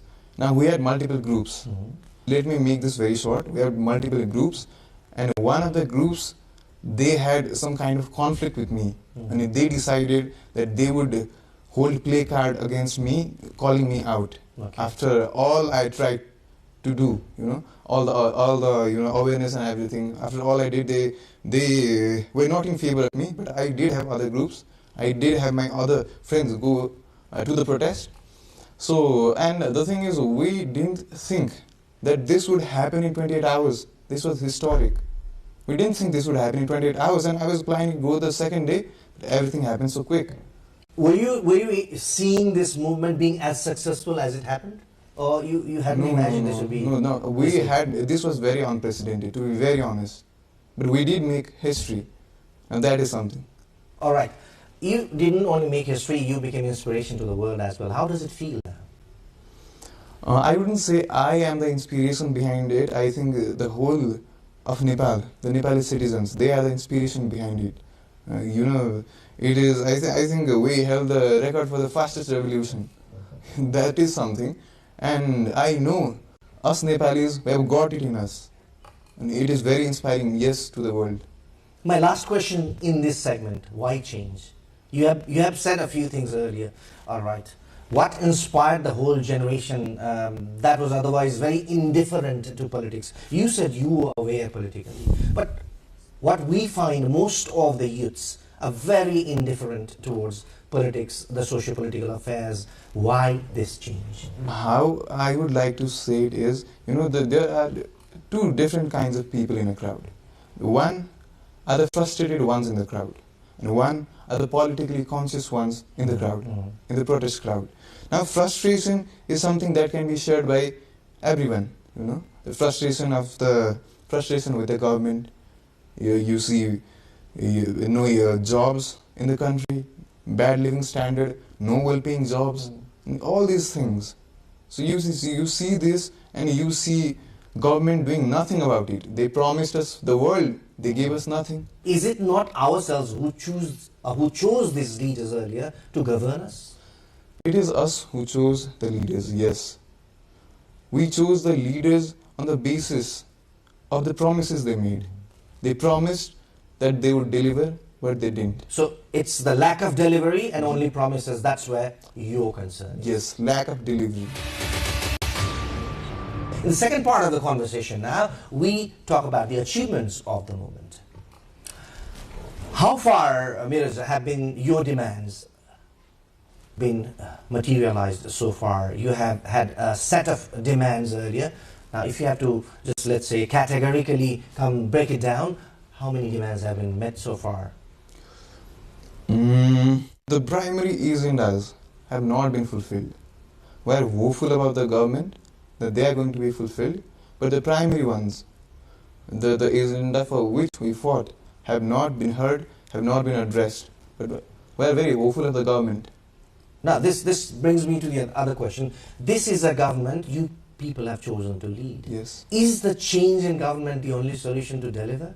Or there should be a change in the system as well? The bureaucracy, let's say, that up to the grassroots level, the chain that is governing this system. Definitely, the change has to be within the system. People, if the system is good, if the system is very strong, it is going to bind people. It is not going to let people to do any mishaps, do any corruption of any sort. But if the system is weak, it cannot bind people to the law or anything, no accountability at all. So I believe that it is the system what we are trying to change. It is the system what we should change. These are some big fundamental changes that Yes. needed for that. Can you just, let's say, give us your current thought on the Constitution? Is it where your fundamental demands are not being met because of the current Constitution? Yes, of course, it is because of the Constitution, yes. So, do you see the Constitution being changed by this government, or how do you see this coming possible? So, there are multiple ways of making our agendas, of addressing our agendas. We have tried through this government to try to change, to make constitutional reforms where there needs to be for a better Nepal. We have tried it, and now I think now we want to call every stakeholder of this movement to come for a consensus. We call every party, the government, I want to be very specific about the kind of Gen Zs we want to invite. We want to invite educated, politically aware Gen Zs. Not everyone. You cannot let a truck driver run a plane. You have to have a very capable Gen Zs. Not every Gen Z.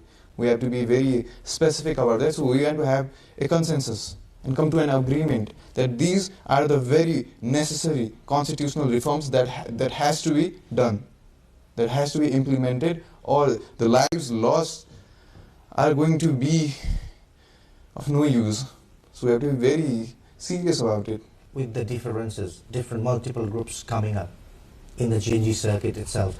And initially also, as per your explanation here, some were against you. That's why, to defame you, placards were being displayed there. So do you think with these sort of things going on within yourself, is it going to happen? Is this hard-fought achievement or the change going to be materialized? Of course, yes. It is going to happen. It is going to happen, and it is upon people. It is upon people for whom they choose. They have to have this kind of critical judgment so that they are able to select not somebody who can speak. Everybody, salespeople are very much able to speak, but do they have content inside them or not? Are they politically aware? Are they educated? Do they understand how a country runs? People, us, we need to select these people, even from the Gen Zs, not everybody. Having said that again, yes. Will there be another tussle among you? Now we have heard plenty of groups have emerged in the GNG movement itself. Will there be another tussle within yourself to select those who are politically aware and those who are not? I don't think there's going to be any sort of that serious tussle, to be very honest, because somebody, as I said, the criteria is somebody who is educated and somebody who is very politically aware, somebody who knows how to run a country. I think they and us, our fragment, Miraj Rungana's fragment, which is Gari Khanadev, we have a very similar agendas. And these are the core ones that are going to change this country for better. So I think if people of the criteria I said, if they come forth, I think they are going to have a very similar agenda to us. There's going to be no argument or no tussle at all. Me being 25 years old, my parents used to say, you need to go abroad. There's nothing here. But I never wanted to leave my country. But I'm forced to, because there are no good paying jobs for somebody who is educated and somebody who can actually contribute to the economy. There's nothing. So our motto with this initiative is, so Gari Khanadev in English translates to, let us live and work in our own country. So this is our basic motto. So that's a campaign you're launching? Yeah, that is a campaign we're launching, and we're very concerned about this massive scale brain drain. Population is a limited resource for a country as small as us. So that is a very concerning issue. Now this takes me back to your earlier statement saying we trust the people, we want the people to make the change. So does that mean that you are eyeing for the next election and you trust the people that they would be now, they are, as you said, they have also awakened now and they will choose the right leader, the right people to run this country, and you would go and take part in the election? No, election, we are not we are not looking at election. We are not thinking about it. We are not looking at election. We want to do these things before the election. I know election is very necessary to give a country, an international legitimacy. Yes, we are not against it, but these agendas of ours, these agenda of Nepali people, have to be addressed before the election. Can you be specific on those agendas? There's a quite long list of agendas, but let's talk about the fundamental ones. Okay, the fundamental ones are, so we have a very unstable government. The government falls in 8 to 12 months.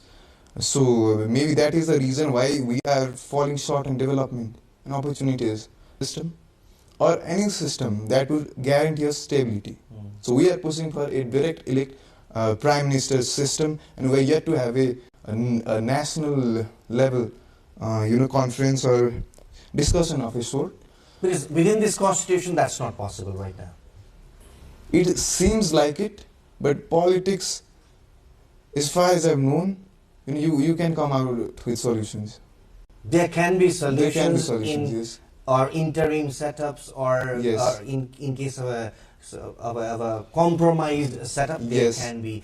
It is a big ask. You have to bring every let's say stakeholders, including the established political parties. Yeah, we're going to do that. You're confident about it? Yes. Have you had an interaction with the leaders of political parties of late? No, I've had indirect discussion with them. Yes, because we have to come to a conclusion. We cannot let so many people have lost their lives now. We cannot let it go to waste and be prepared for the elections.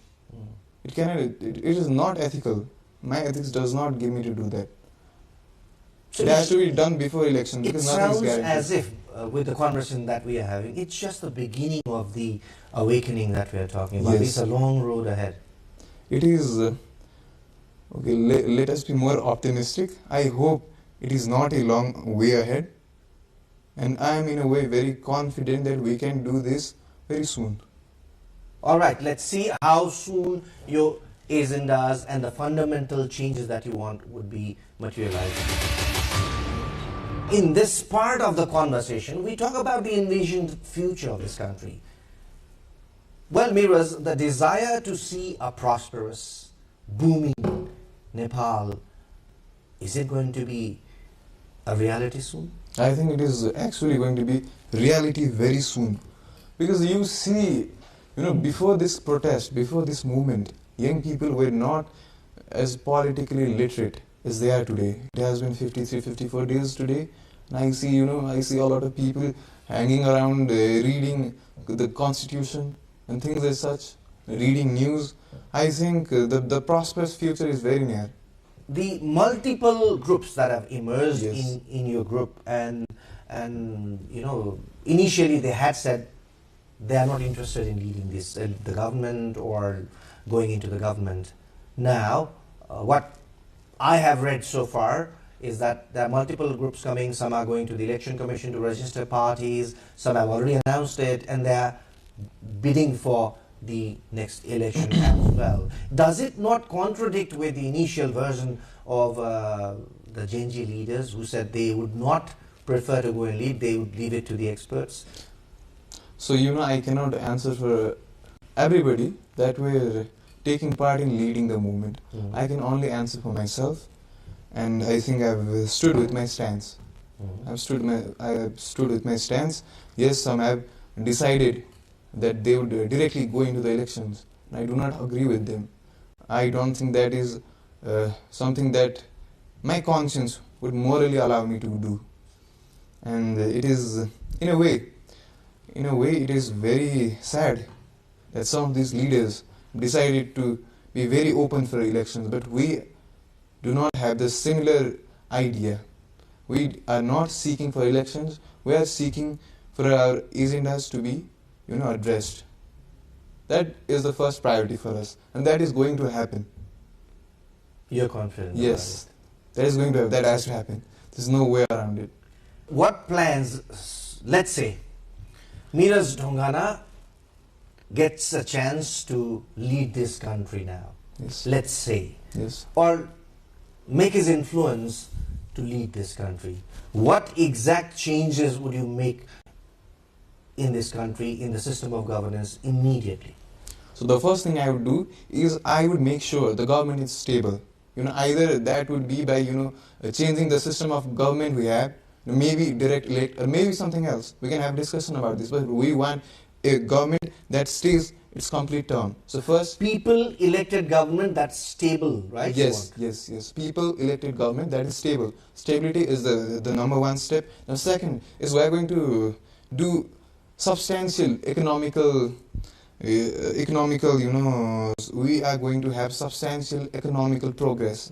I think if people are prosperous, they don't need to go to some foreign country and be a second-class citizen there.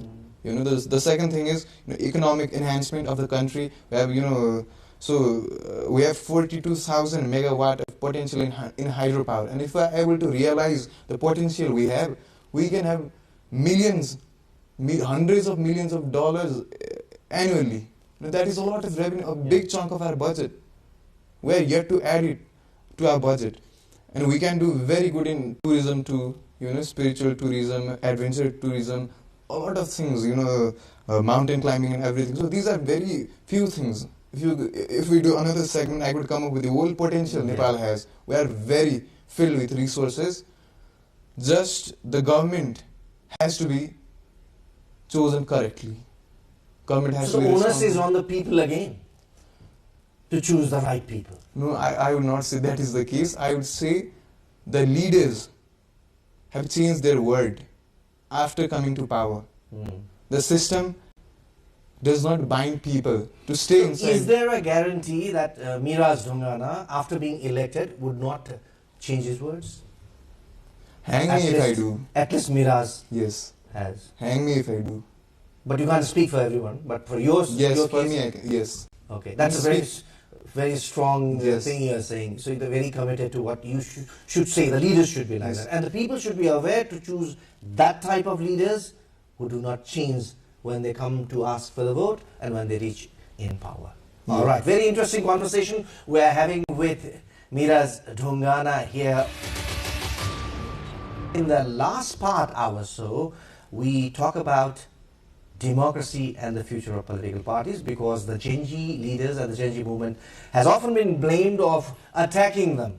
Let's see what their Mira's view is on that. Mira's, is the system that you people are advocating democracy without parties or with parties, or what sort of system you are advocating? No, I think since we are advocating for democracy, there is in no way we are attacking the multi-party system. The country needs to have option about the leadership they want to bring. So we're not against parties. So parties will be part of this system when the country goes into Yes, they have to be, yes. What if? Yes. I earlier also asked, did you have any interaction with the party? What if they reject your agenda? Let's be hopeful. They agree for the consensus. If they don't, we have plan A, plan B, plan C. And if they don't, I think I'll... Can you reveal your plan B and C? I'm so sorry, I cannot. These are very discreet, these are classified. This is so sad. We cannot declassify them. Declassified.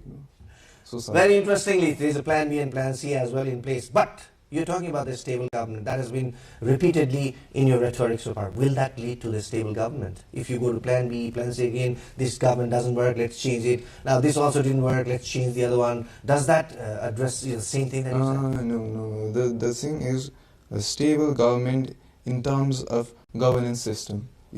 Right now we have a parliamentary system where the PM is elected, and party, if they don't bring majority, they collectively make a government. So that is what is happening right now, and that does not give us a stable government. We are against it. We are trying to change the system where you have to have a coalition, and there's always some party pulling the plug and the government collapsing again. We don't want that. We want a government to complete its term of 4 years and 5 years.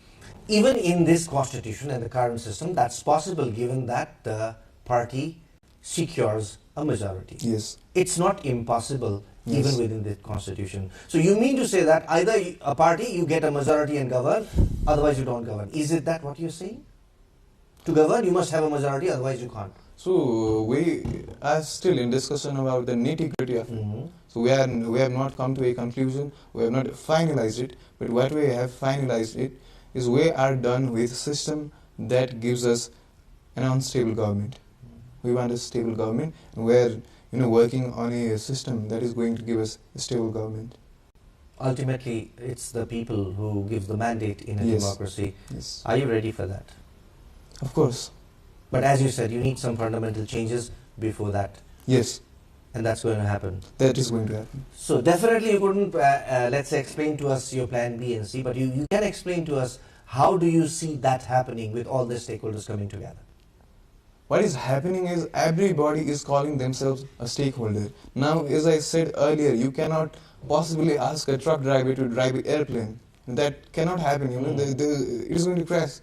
So likewise, so how would the people identify whether that's a truck driver or an airplane driver? Well, maybe we have a debate, a televised debate or something. I cannot disclose exactly what we're planning to do, but that is going to happen, is what I can assure you. That is going to happen. So that is going to happen by hook or by crook, but that is going to happen. The ones who are educated, politically literate, those people are very welcome, to run the country. I think everybody, every citizen is going to have the same say. Somebody who is capable should only come, and that is going to be filtered out very soon. So form of governance is a concern for you, more than the leadership. Yes, very. We are very much serious about the system rather than people. People, they come of all shapes and sizes, but if the system is strong, able to bind them within the law, the country is stable, the country is prosperous, the living standard goes up. If you allow me to ask, do you see the political parties that were running this country and the government turn by turn earlier revising themselves, reforming themselves, and coming to the agenda of yours? My answer would be kind of similar, as I said earlier. I cannot say for everybody, but I think, to be able to go to people's door and to ask for them to vote them, they have to be able to show their face. They cannot, I don't see any moral grounds they can step on and go to people's door to ask for votes. They have to at least agree to something. 78 people died, 1,500 are injured. The Singha Darbar got burned, Supreme Court got burned. It has to happen. Or what moral grounds do they hold? To go to ask, to vote them, to let them win. Will they take the blame, or are you blaming them that you are responsible for all those things that happened? No, I think we take collective blame. We all have to. Yeah, we all have to take collective blame. There's no one single individual that can be blamed for this. There's no evidence to prove it, or nothing. Your movement has been internationally seen and very closely monitored as well. And there has been a lot of blames at times as well of a foreign influence on that. Do you have anything to say on that? Well, now if I say it would all be, a conspiracy. So I don't want to speak about conspiracy. If I have, evidence, I would speak about it, but let's not talk about conspiracy here. My last question to you, Miraz. How do you inculcate hope in the people after all these things that have happened? Every 10 years, another revolution, another protest that changes the system, that asks for a change in the overall setup. How do you inculcate that pretty hope in the common people at this point of time? So the way I and my generation give people hope is the protest we did it out of sheer emotion. Some were politically aware, yes, but we could not keep the dissatisfaction to us anymore. We did it out of sheer emotion, very true emotion. So maybe, and also the age, we're people from maybe not so corrupt age. As you grow older, maybe you get more corrupt, but we are very sacred or pure until now. And if educated young people, literate young people, politically aware young people, if they come forth and they keep agendas that are collectively good for the country, I think people are going to be hopeful towards us. So I think in that way, I think we're going to give people hope in the coming days. And the people should be hopeful and also be very wise when it comes to making decisions. That's pretty. Yeah, one thing I want to, the current situation is people are very critical, but they are not hopeful. This is my complaint with the society, or my complaint with the society, because they're very, very quick to label people. Somebody as young as me, I get accused of so many things. Now I urge people, Nepali people, to be hopeful and not critical all the time. You have heard other people, you have, trusted the older leaders to change the country. Trust us one more time. Or you don't trust and nobody is going to make the country. We have to be hopeful in order for the country to, be prosperous. I think I urge that to Nepali people to be more hopeful than critical. Thank you for your time and your thoughts, Miraz. Good luck for your future plans. Thank you. Well, we're having a conversation in this episode of Declassified Beyond the Brave with Miraz Dhungana, a youth who became an icon overnight. Do keep us following on our website, nepaltelevision.com, our social media platforms. For the time being, from this episode of Declassified Beyond the Brief, it's me, Devendra, saying bye-bye.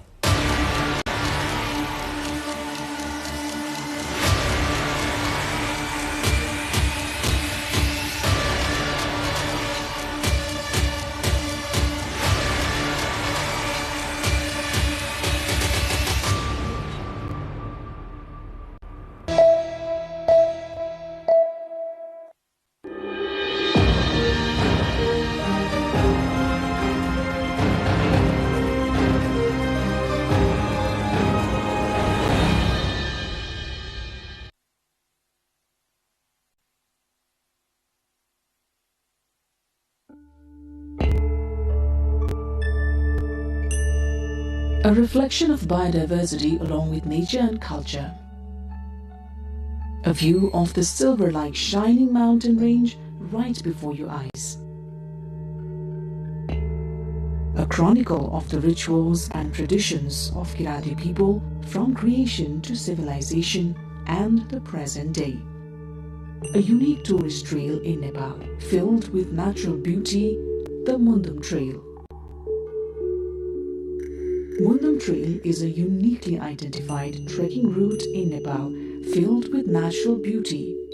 The trail is an excellent tourist destination for trekkers who want to enjoy the culture and traditions of various ethnic groups while observing natural beauty. The Mundum Trail was identified as a new trekking route with the aim of promoting tourism in Khotan, Bhojpur, Sankhwa Sabha and Solukhumbu regions of eastern Nepal. The specialty of the Mundum Trail is trekking while observing the tall mountain ranges, high hills and beautiful views of the flat plains of Tarai. Since it is connected to the culture of the Kirati people, this trail is named after the Mundum rites of Kirat Rise. Various structures reflecting the culture and traditions of the Kirat Rise built around the trail. Large grassy meadows and yaks and sheep herds raised by local herdsmen highlight the speciality of the trek. Dishes reflecting the identity of ethnic groups like Kirat Rai, Sherpa, Tamang and others, local organic food produced by herdsmen, various types of vegetation and precious herbs can be found during the Mundum trek. The trail is a total of 107 kilometers long. Both domestic and international visitors say the rivers originating from Mahabharat mountain range, forests covered in rhododendrons, rare and endangered wildlife and plants, and animal husbandry by hard-working farmers captivates their hearts. The Mundum Trail, where one can trek through the hills with the world's highest peak, Mount Everest, at its head, is a precious gift from nature.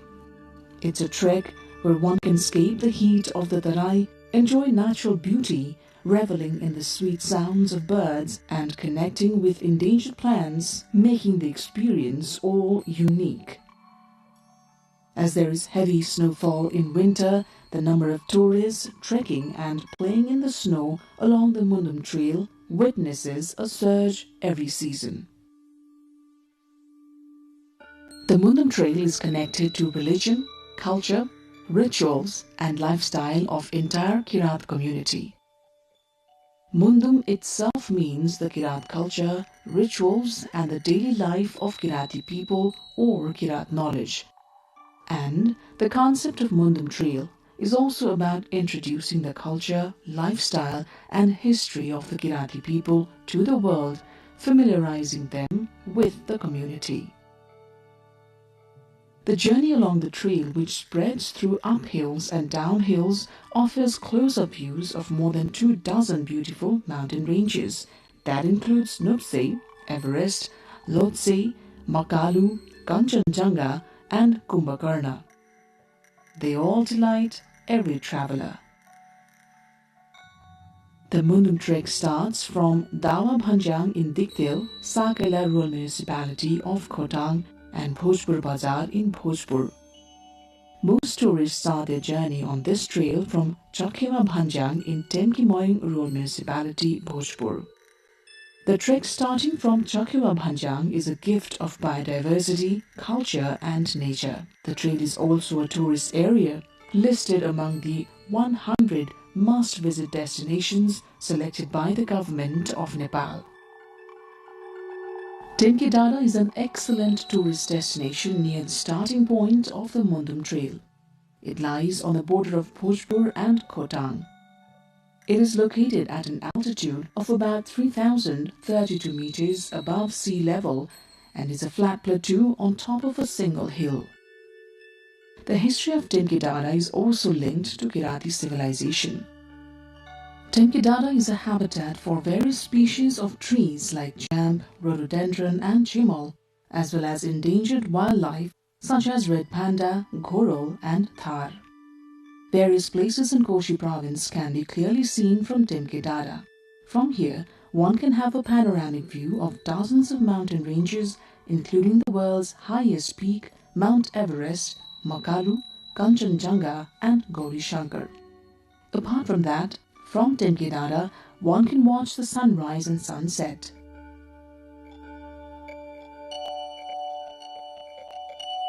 And when the weather is clear, one can even see the cities of Sikkim, Darjeeling, Kalimpong, Siliguri in India, and cities in Bhutan. The Kirati people perform special worship on full moons of Baisakh. In this area, precious herbs, locally called Chiraito, Majito, Tulo Okriti, Pakhanbed, Nagbeli, Ban Karela, Muse Karela, and Satua are found in abundance. Another major attraction of Temkedada is the rhododendron. During blooming season, the forest in this area becomes vibrant red with fully bloomed flowers. After a hike and exploration of Temke Hill, surrounded by beautiful nature, one reaches Dhotre Deorali in about 6 hours. During the journey to Dhotre, trekkers enjoy nature's embrace, marvel at various rock formations, and relish the trek while connecting with the high hills. At Dhotre Deorali, there are arrangements for food and lodging for tourists.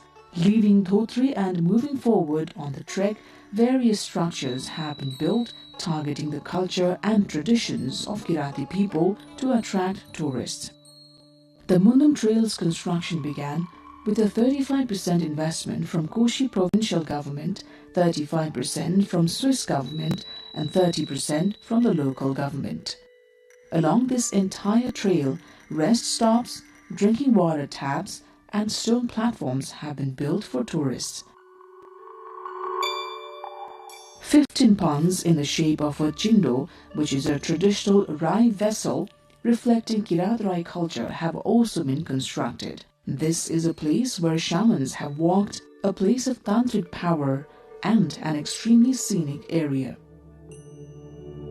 Mundum is the name of a Kirat scripture. The trail is named after this sacred name. This trail, which integrates various aspects of Kirati civilization, culture, history, and life from Silichung to Mayung and then to Temke, and from Temke to Kualung and Tuachung, proceeds along the ridge of Mahabharat mountain range. Another special beauty of the Mundum Trail is Has Pokari. Located at an altitude of 3,333 meters above sea level, Has Pokari is a special destination that should not be missed during the trek. At the edge of Has Pokari, a statue of Sumnima and Paruhang has been erected. According to Kirat Mundum, Sumnima and Paruhang are the creators of this universe. The gentle fragrance of various species of flowers blooming in the grassy meadows captivates every tourist visiting Has Pokari. The rhododendrons that bloom in season in the Has Pokari area make one feel like staying in the vicinity of the pond forever. During their journey to Has Pokari, travelers can observe at least 16 species of rhododendrons that bloom during the spring season. Another important destination of the Mundum Trail is Mayung Dara. Located in Temke Mayung Rural Municipality of Bhojpur, Mayung Dara is a beautiful place with tourism potential. The journey to Mayung Dara, which is at an altitude of about 3,600 meters above sea level, takes place through the middle of a very smooth meadow. During this journey, any tourist with the melodious sound of music wishes to be immersed in the glory of beautiful nature, even if for a short while.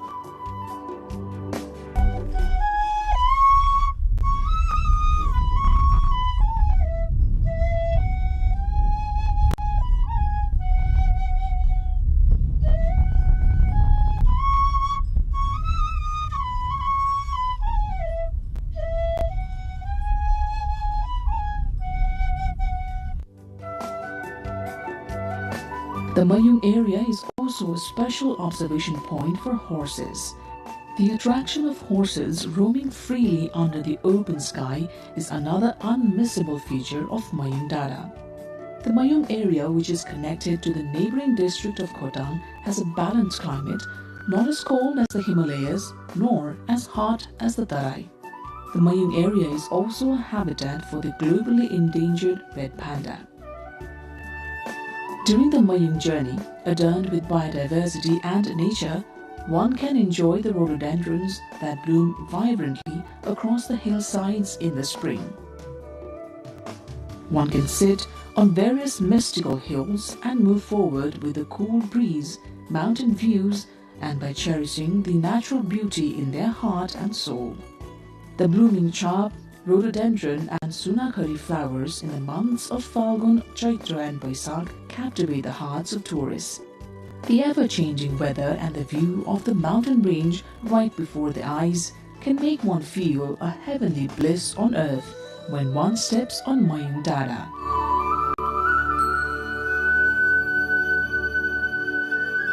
From Mayung Dara, most of the hilly districts of eastern Nepal, as well as the high hill plains and villages of Nepal and India, look as if they are in the palm of one's hand, making one want to keep watching.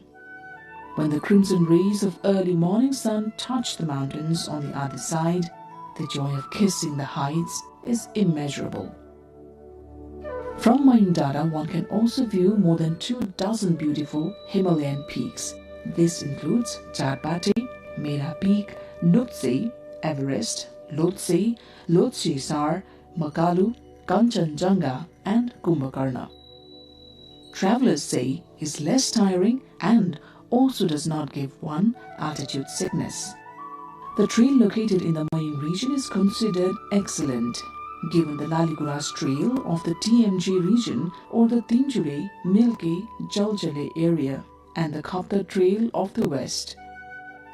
On the Mundum trek, after passing through Chakewa Bhanjang, Mayung Dara, Has Pokari, Satobato, Lore Bhir, Rawathap, and Salpa Bhanjang, on the fourth day of the journey, one reaches the famous pilgrimage site Salpa Pokari.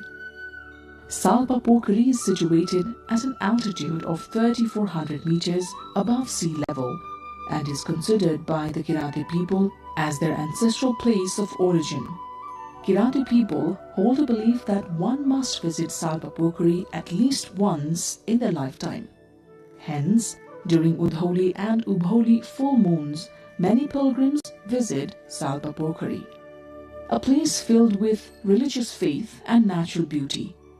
Salpa Pokri, known as the confluence of 4 districts, Khodang, Solukhumbu, Bhojpur and Sankhwa Sabha, is a place of natural beauty. Salpa Pokri is located in Dobhani village of Salpa Silijung rural municipality in Bhojpur. It can be reached via the Mundum Trail, passing through Dikdel in Khodang, Lal Kharkal and Moyang Dara. However, there are other routes to reach Salpa Pokri as well. It is said that Tenzing Norgay Sherpa and Edmund Hillary used the route through Salpa Pokri during their first ascent of Mount Everest. Salpa Pokri is also a multi-religious center of faith. As apart from Kiratis, various ethnic groups, including Hindus and Buddhists, hold fairs at this place 4 times a year. There is a religious belief that people who are born unable to speak can start speaking after being dipped in the waters of this pond, and childless couples are blessed with children after visiting Salpa Pokri.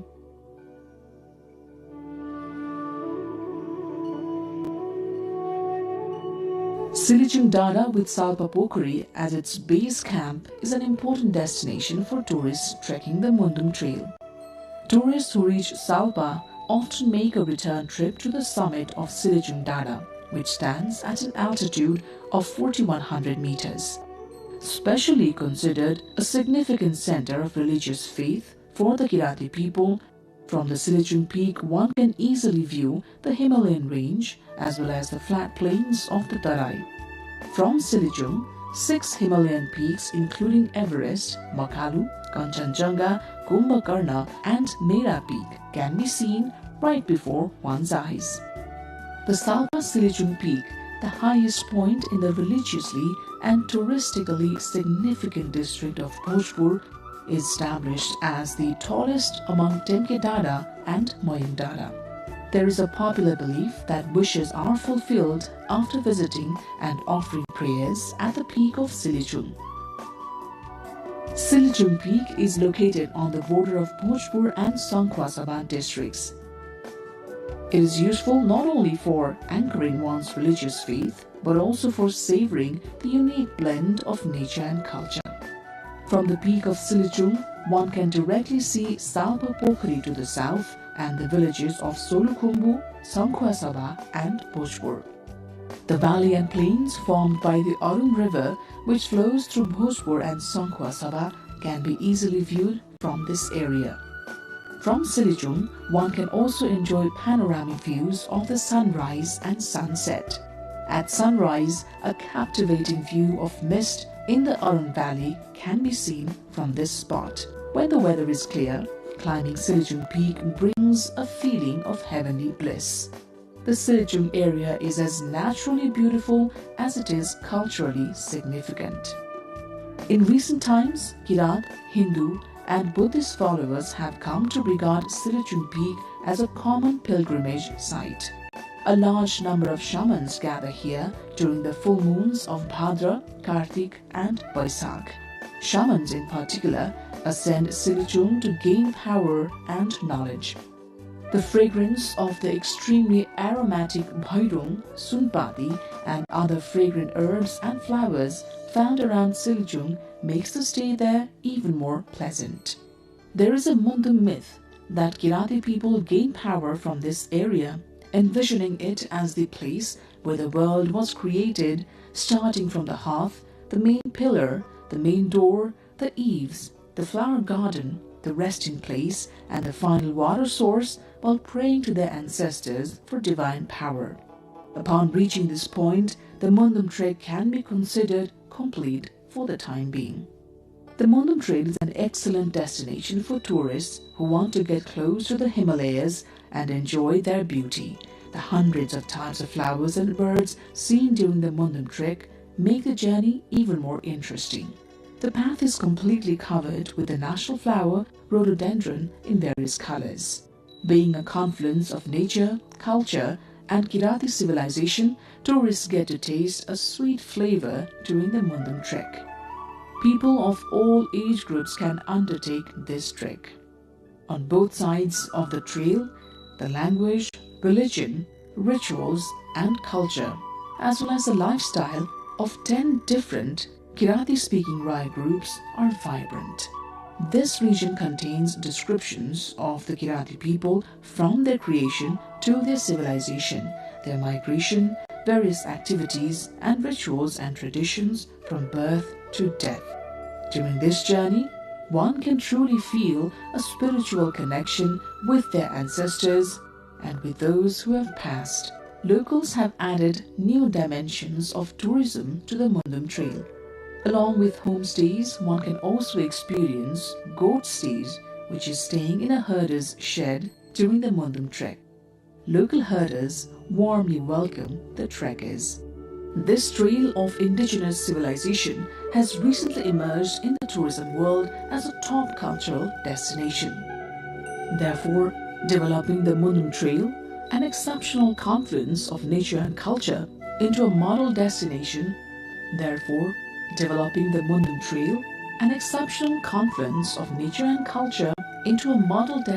for recreation and study for both domestic and international visitors has become a pressing priority.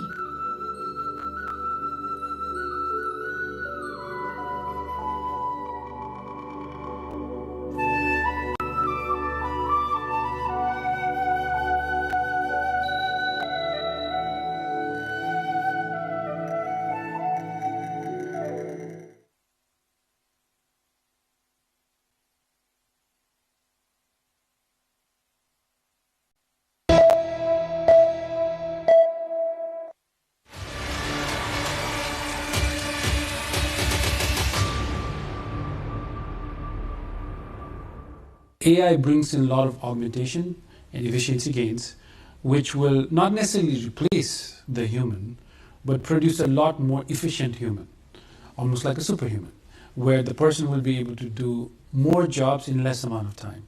And that efficiency gains could impact overall economic output, which could then generate a lot more new kind of jobs. Will they be a misfit in near future? More and more people should learn how to use some of these tools, because if you don't use it, I don't know if misfit is the word, but you will be left behind.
Senior Pentagon officials have arrived in Ukraine to discuss efforts to end the war with Russia, the U.S. military has said.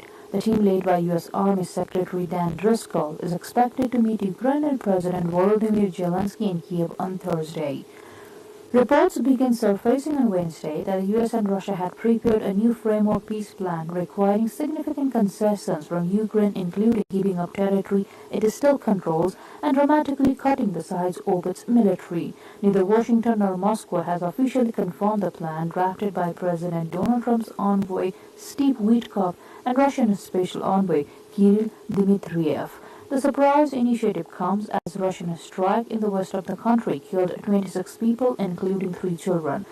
They say another 93 people have been wounded, 18 of them children, in the strike early on Wednesday, one of the deadliest in the region since Moscow launched its full-scale invasion in February 2022.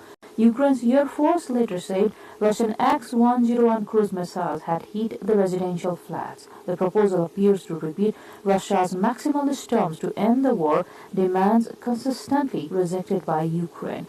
Meanwhile, Ukrainian President Zelensky's efforts to re-engage U.S. President Donald Trump's administration in the peace process during a surprise visit to Turkey fell flat after an American envoy thought to be joining him did not make the trip.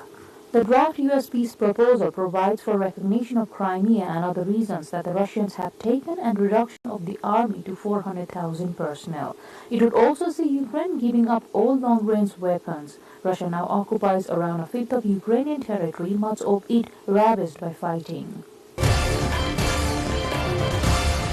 The COP31 climate meeting is now expected to be held in Turkey after Australia dropped its bid to hold the annual event.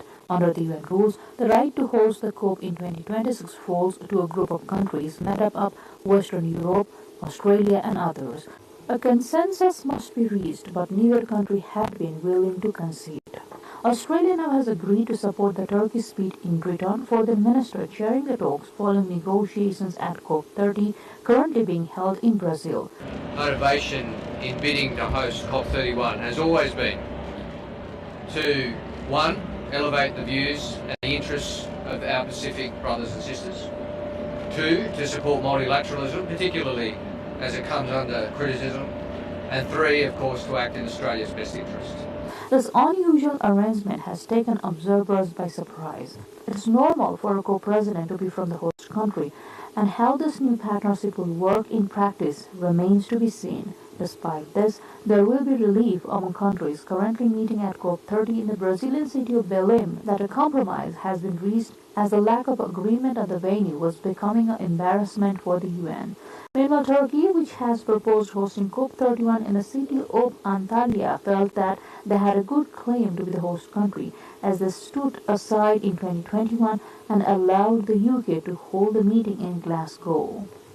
If neither country was willing to compromise, then the meeting would have been held in the German city of Bonn, the headquarters of the UN's climate body. Bangladesh's police have introduced new iron grey and brown uniforms in a symbolic bid to restore public trust and signal reform, just weeks ahead of the country's first election since the 2024 mass uprising. The force faced widespread criticism after at least 1,400 people were killed and thousands injured during the protests that toppled the government of former Prime Minister Sheikh Hasina. The new uniforms aim to bring a positive change and modernize the force.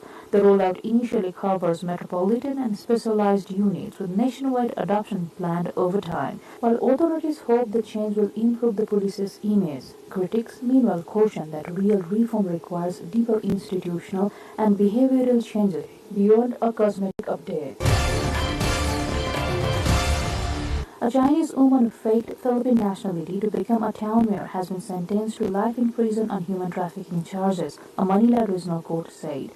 Alice Guo, who served as a mayor of a town north of the capital, was found guilty of overseeing a Chinese-operated online gambling center where hundreds of people were forced to run scams or face torture. The sprawling complex, which included office buildings, luxury villas, and a large swimming pool, was raided in March 2024 after a Vietnamese worker escaped and called the police. More than 700 Filipinos, Chinese, Vietnamese, Malaysians, Indonesians, and Rwandans were found on site, along with documents allegedly showing that Guo was the president of the company that owned the compound. Although elected as mayor of Banban town, the site of the scam center, a Manila court ruled in June that 35-year-old Guo was undisputedly a Chinese citizen and never eligible for the position. Guo was arrested by Indonesian police in September 2024 after fleeing the Philippines. She still faces cases involving charges of money laundering and graft. Younger Australian teenagers on Instagram, Facebook, and Threads are being told their accounts will be shut down ahead of the country's social media ban for under 16s.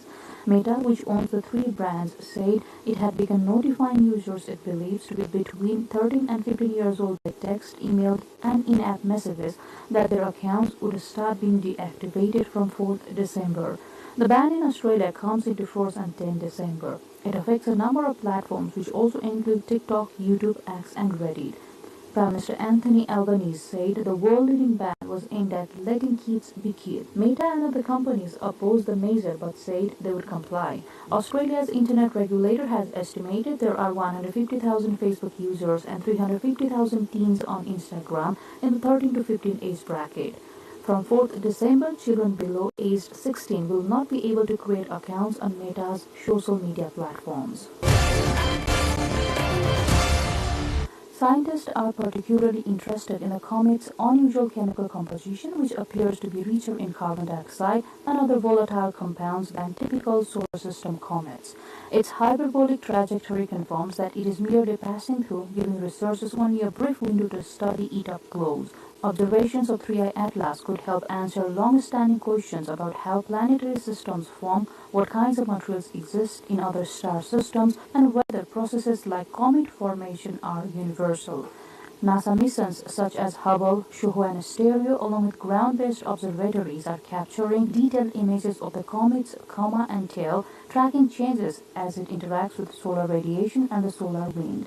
Each new dataset provides clues about its age, structure, and origin, allowing scientists to compare interstellar material with that found in our own solar system. As it speeds back into interstellar space, 3I Atlas leaves behind a treasure trove of data that could shape our understanding of the cosmos for decades.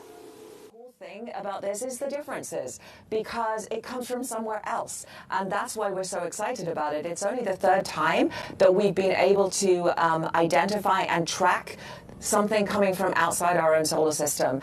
We've long predicted these things occur, and now, of course, we know better how to look for them, and we now have this amazing Atlas array. You know, we're expecting we'll find a lot more of them. South Korea's Pinkfong, the digital content company behind the viral sensation Baby Shark, has made its debut on the South Korea's stock market, achieving a valuation of over $400 million. Founded in 2010 with just 3 employees, Pinkfong rose to the global prominence through Baby Shark Dance, now the most watched YouTube video in history.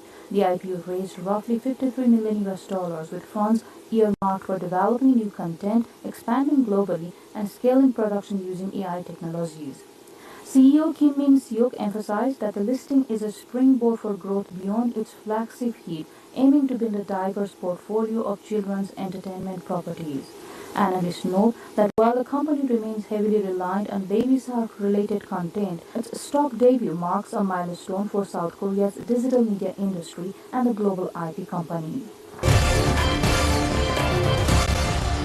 A southern white rhino calf has been born at a zoo in eastern Spain in a success for a European program aimed at preserving the threatened species. After a 491-day-long pregnancy, Mother Kwanzaa gave birth to the male calf in early November. The zoo released a video showing the birth and the jubilant reactions of caretakers who had long awaited the event. It is the first birth of a southern white rhino at the zoo since it opened nearly 18 years ago. The conception of the rhino was part of the European Endangered Species Program, which aims to conserve the populations of endangered species kept in European zoos, helping to ensure their long-term survival. The calf, dark in color with pointed ears, will be named through a public vote from a list of options proposed by the caretakers. The International Union for Conservation of Nature currently classifies southern white rhinos, which are prized by poachers for their horns, as near threatened. The species is found almost exclusively in southern Africa. Traditional bull herders in France's Camargue region are warning that their centuries-old way of life is under threat as rising sea levels and coastal erosion shrink the wetlands their herds rely on. Authorities are racing to reinforce dikes and explore restoration programs, but locals say the damage is happening faster than action can be taken. Beyond the cultural loss, scientists highlight the ecological importance of the Camargue, a Ramsar wetland of the international importance. Its marshes support hundreds of bird species, amphibians and fish, making it one of Europe's most biodiverse coastal ecosystems. Traditional folk music and dance from southwest China's Xizang Autonomous Region, blended creatively with street dance, has captivated a massive online audience, earning tens of millions of likes on short video platforms. This innovative dance that has become popular nationwide was done by the Xizang Street Dance Alliance at the sub-venue of the 2025 Spring Festival Gala. The 2025 Gala carried special significance as it marked the first since China's Spring Festival was inscribed on UNESCO's representative list of the intangible cultural heritage of humanity. The Alliance has continued to produce beautiful works that merge diverse cultural elements, attracting widespread acclaim across social media.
Actually, when I was 16, back in 2015, I was at a music festival.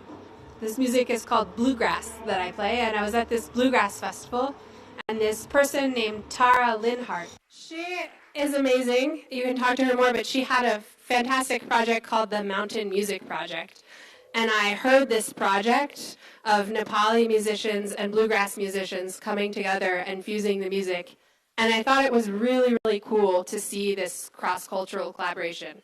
But I really just wanted to get back to music. And so I reached out to Tara. I had an opportunity to get some funding. And I emailed her randomly. She was in Bhutan at the time. And I said, hey, I want to set up a music project in Nepal. Can you connect me with some of your buddies? And she got on a WhatsApp call and started giving me the lowdown of how awesome it was.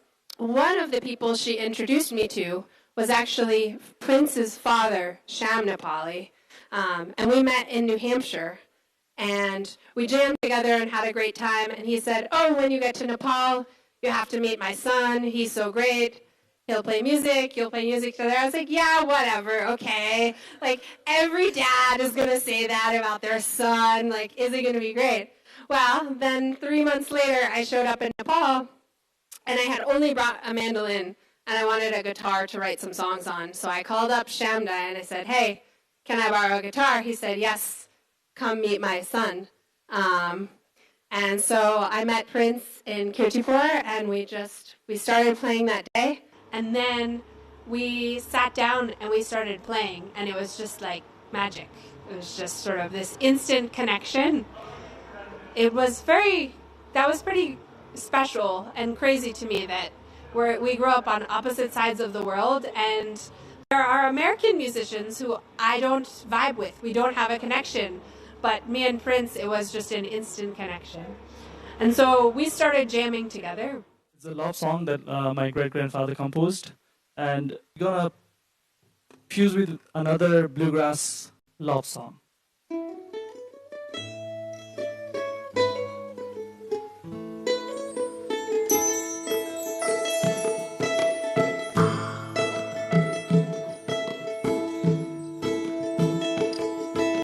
Sunny, sunny, ए झिल्के नानी कति राम्रो कपाल कोरेकी सानी सानी ए झिल्के नानी कति राम्रो कपाल कोरेकी हाय हाय कति राम्रो कपाल कोरेकी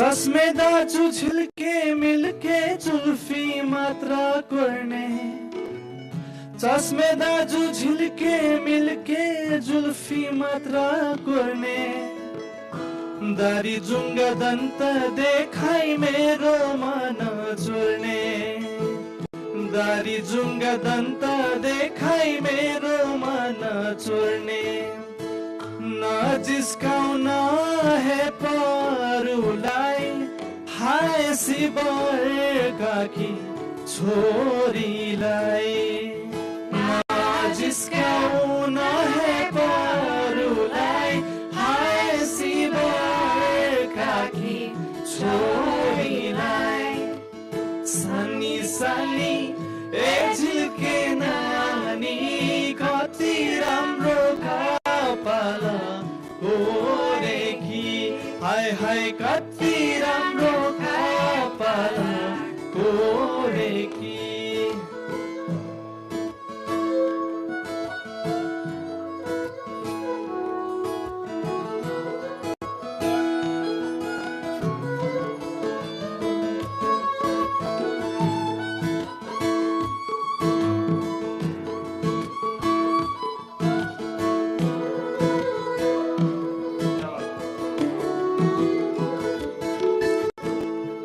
जन्म दिने भगवान त हुर्काइदिने आमा जन्म दिने भगवान त हुर्काइदिने आमा कसले हेर यति राम्रो भइराइदिने दियो जमा कसले हेर यति राम्रो भइदियो जमा सानी सानी एझुके नानी कति राम्रो कपाल तोडेकी सानी सानी एझुके नानी कति राम्रो कपाल तोडेकी हाय हाय कति राम्रो कपाल तोडेकी हाय हाय कति राम्रो कपाल तोडेकी हाय हाय कति राम्रो कपाल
Well, first of all, I just fell in love with Nepali culture.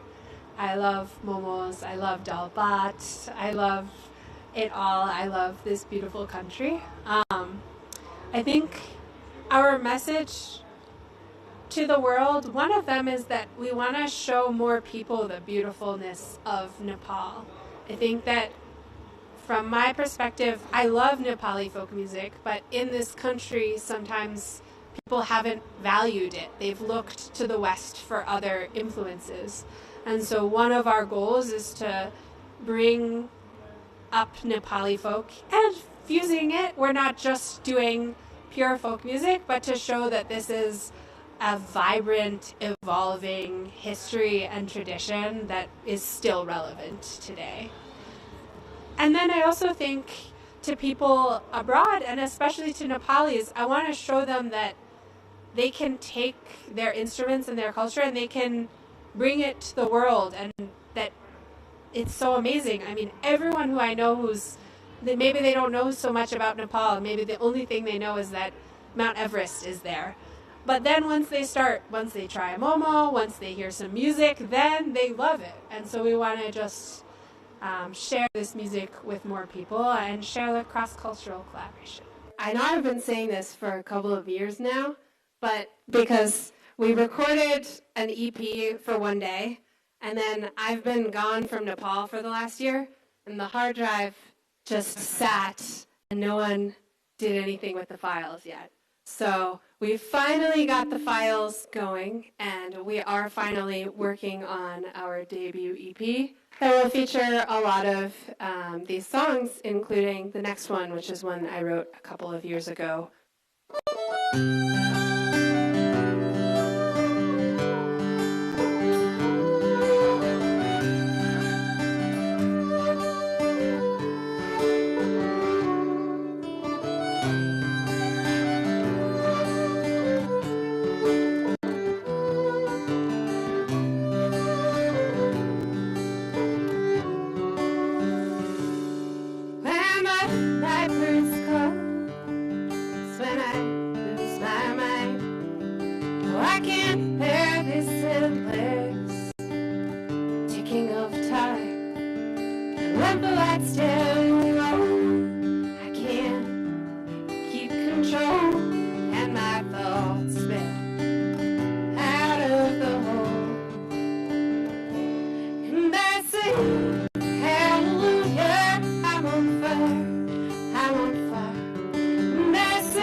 Finally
I'm even upon of it all. 'Cause at the end of the day, just a speck in the frame on this begging snowy road. And I say, hallelujah, I'm on fire, I'm on fire. And I sing, hallelujah, let it burn, let it burn. And I sing, hallelujah, 'cause I can finally feel something instead of just nothing at all. And I sing, hallelujah, I'm on fire, I'm on fire. And I sing, hallelujah, let it burn, let it burn. And I sing, hallelujah, 'cause I can finally feel something instead of just nothing at all.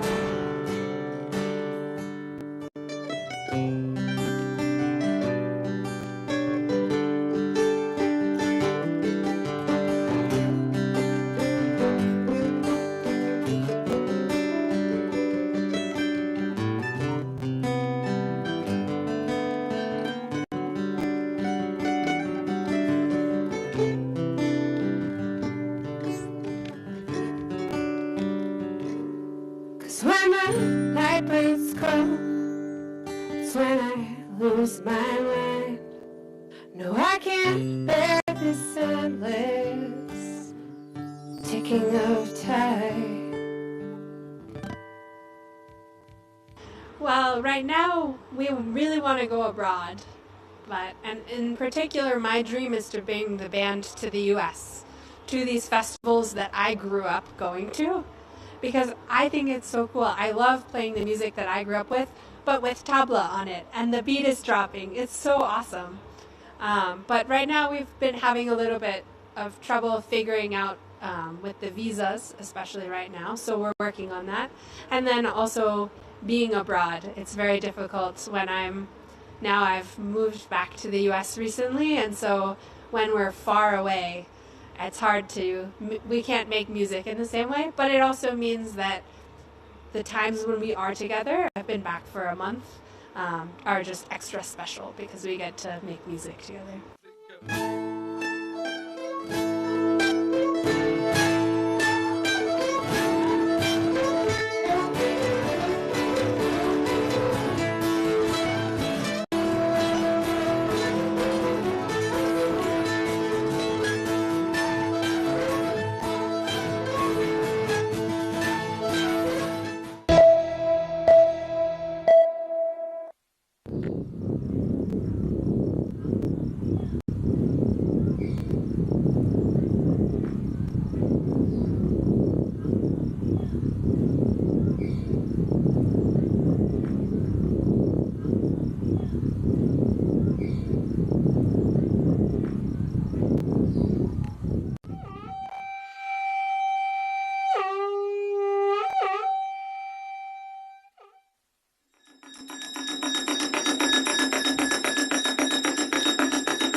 गुरु गोरखनाथका तपोभूमि गोर्खा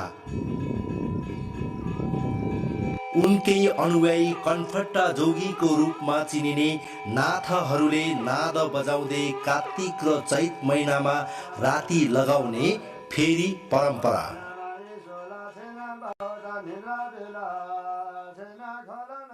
चैत र कार्तिकमा चाहिँ यो बजाइन्छ। यो बजाएपछि नाथ बजेपछि काल पनि भएको छ भने नाथ बजे कालो भए काटेका निका दूर जायो भनेर हामीले फलाकिन्छ यसलाई। यो कृष्ण सागरको सिङ हो। अब यो चैत र कार्तिकमा बजाएपछि भूत पिचास मरी मसान सबै टाढा जाओस् भागोस् भनेर राति राति हामीले यो काम गरेर हिँडेको।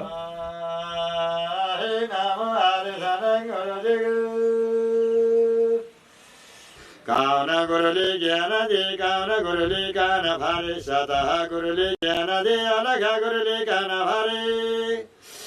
अब हामीले यो बाबाजी पालादेखि यो गोरखनाथको चेला बनेर कान चिरेर अब हिँडेको। पृथ्वीनारायण शाहको सन्धि विग्रह कूटनैतिक सम्बन्धमा करपट्टा जोगीहरूको अत्यन्त ठुलो महत्त्वपूर्ण स्थान छ। कौटल्यको शब्दमा भन्ने हो भने राज्य जोडिएको छिमेकी शत्रु हुन्छ, त्यसभन्दा टाढाको छिमेकी चाहिँ मित्र हुन्छ। त्यसैले पृथ्वीनारायण शाहको लागि अथवा गोर्खाको लागि भनौँ 24 राज्यहरू शत्रु हुन् भने 22 राज्यहरू मित्र हुन्। विशेष गरेर सल्यानमा, जहाँ सल्यानका राजकुमार रणबीर शाहलाई पृथ्वीनारायण शाहले आफ्नी एकमात्र पुत्री विलासपतिको पनि विक्रम सम्वत 1823 मा विवाह गराइदिए। ती भगवन्त नाथसँग पृथ्वीनारायण शाहले कूटनीतिक सम्बन्धको माध्यमबाट उनलाई अत्यन्त सम्मानित गरेर पृथ्वीनारायण शाहले लेखेका विषम 1830-31 का पत्रहरू छापिएका भन्छन्। त्यस्ता अरू पत्रहरू खोज्दै जाँदा होला पृथ्वीनारायण शाहले आफ्नो राज्य बढाउनेमा उनी धर्मप्राण पनि थिए। त्यसबाट प्रसाद गर्नेमा कूटनैतिक खेल्नेमा नाथयोगीहरूको अत्यन्त प्रयोग गरेको देखिन्छ र उनीहरूले पनि पृथ्वीनारायण शाहलाई मद्दत गरेका थिए भन्ने कुरा पृथ्वीनारायण शाहका नाति रणबहादुर शाहका पालाका पत्रहरूबाट पनि धेरै जातिलाई ती नाथयोगीहरूलाई जिम्मा दिएकोबाट बुझिन्छ र नेपालको एकीकरणमा यी नाथयोगीहरूको प्रभाव, उनीहरूले दिएको योगदानको विषयमा छुट्टै एउटा राम्रो अध्ययन हुनुपर्छ भन्ने मलाई लाग्छ।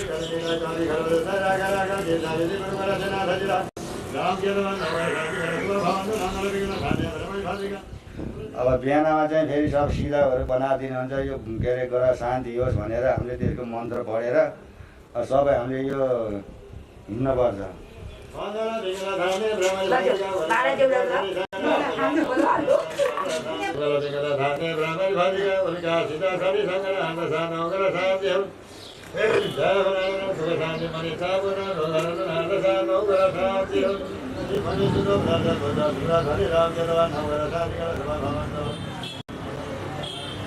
बाबाजीको पालादेखि नै यो अब गाउँमा यसो भनौँ न अब अंश बन्न जस्तै गरेर बाबुले यो बाटो लाउँथे, यो बाटो बाबुले लाउँथे भनेर 3-4 भयो भने 4 बटियार हिँड्नुहुन्थ्यो। अब अहिले पनि त्यस्तै नै छ। यो पहिले बाबाजीले यतातिर हिँडेको भएको र म पनि अहिले यहाँतिर यो गोरातिर मैले हिँडिरहेको छु। मैले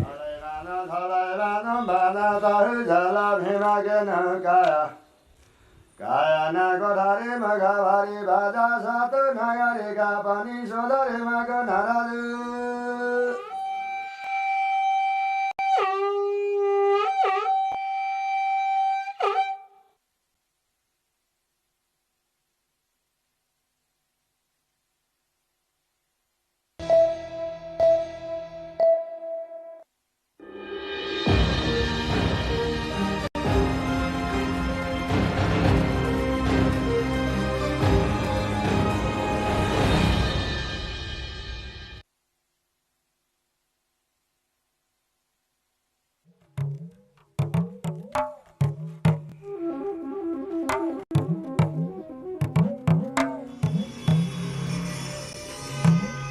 Say that life is all connected, even the most remote of animals and humans all rose from this earth. But after years of life on land and sea, have we thought about how far these connections sustain? Deep within Sri Lanka lies Udavalaba, nestled nearly 200 kilometers away from the bustling capital city of Colombo. Born out of the need for agriculture, the Udavalaba Reservoir in the 1960s paved the way for elephants to find refuge in the area. The town of Udavalaba is an extraordinary tapestry of society where the vibrant synergy of locals and wildlife flourishes.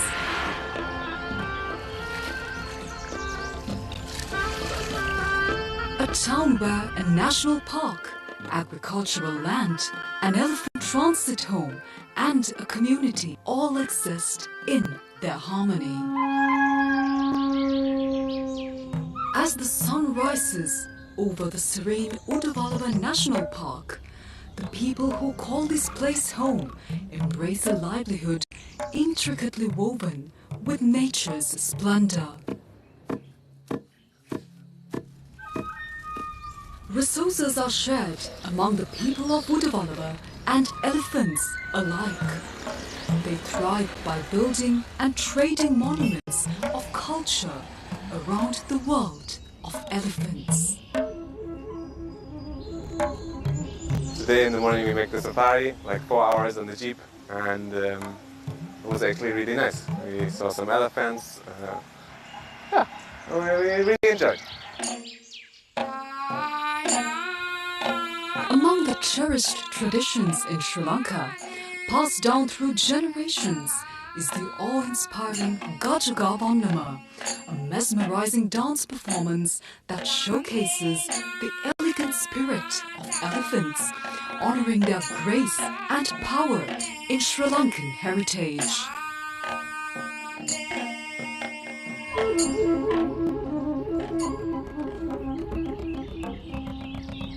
This is the elephant transit home called At Athur Sevana, a haven that serves as a refuge for orphaned, injured and malnourished elephants. This is where we found the enchanting tale of Namal. දෙපාර්තමේන්තුවේ නිලධාරීන්ට හම්බෙලා තියෙන අම්පාර නාමල්ලෝය කියන ප්‍රදේශයේදී වැලක පැටලිලා තුවාල වෙලා ඉන්න පොඩි පැටියෙක් තමයි හම්බෙලා තියෙන කපුලේ ආබාධයෙන් හින්දා. උඩවල ඇතතුරු සෙවණට ගෙනල්ලා මෙයාව කපුලේ තුවාලේ වැඩි වෙන හින්දා මෙයාගේ ජීවිතේ බේර ගන්න තමයි මේ කපුල කපලා අයින් කරලා මෙයාට මේ කපුලක් හදලා දාලා උඩවල ඇතතුරු සෙවණේ බලාගන්න. අවුරුදු 13ක වයස වගේ ටිකක් වෙනස් සතෙක්. මෙයා ටිකක් අර සැරයි. ටිකක් සාමාන්‍ය අනිත් අයට වගේ එහෙම කිට්ටු වෙන්න අමාරු. පුරු වෙච්ච එක්කෙනෙකුට දෙන්නෙකුට වගේ තමයි මෙයාත් එක්ක ගනුදෙනු කරන්න පුළුවන්.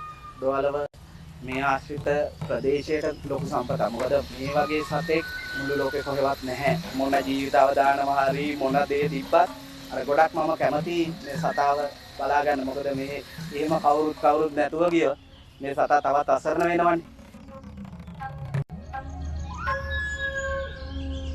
Like Namal, all these gentle giants receive the loving care and attention they so desperately need at this elephant transit home located close to the national park.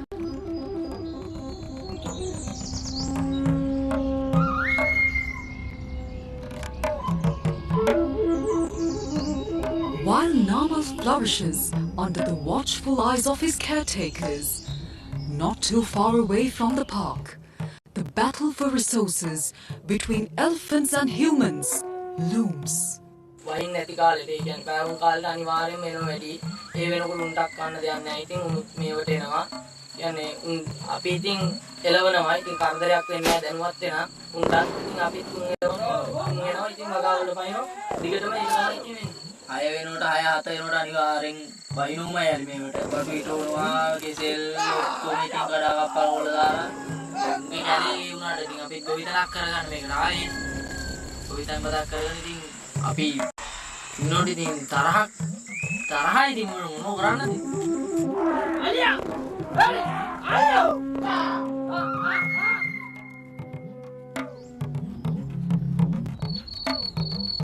In the face of these challenges, the transit home provided a glimmer of hope. The generous support and compassion of humans offered a lifeline to these magnificent beings. ඇත්තටම සෙවන කියන එකේ තේමාව ගත්තොත් යලිත් සිය නිජිබින් කරා පාන ගන්න කියන තේමාවට තමයි මේක ආරම්භ වුනේ. විශේෂයෙන් මානව ක්‍රියාකාරකම් සහ විවිධ ස්වභාවික සංසිද්ධීන් අනුව අවතැන් වෙන තුවාල වුණු අතරමං වූ සත්තු අලිබැටව විශේෂයෙන් පුනරුත්ථාපනය කරන මධ්‍යස්ථානයක්. ඒගොල්ලෝ යම්කිසි කාලයක් මේගොල්ලන්ගේ පෝෂණය, සෞඛ්‍ය විවිධ සමාජීය කටයුතු කරලා මේගොල්ලෝ නිසි වයස ලැබුණාන් පස්සේ මේගොල්ලෝ නැවත ඒගොල්ලන්ගේ නිජබිම් වලට ස්වභාවික පරිසරයට නිදහස් කිරීම තමයි මෙතන වෙන මූලික සංකල්පය. Current societal changes, the cultural changes and the development changes has resulted in what we hear and the way we see things today in the present.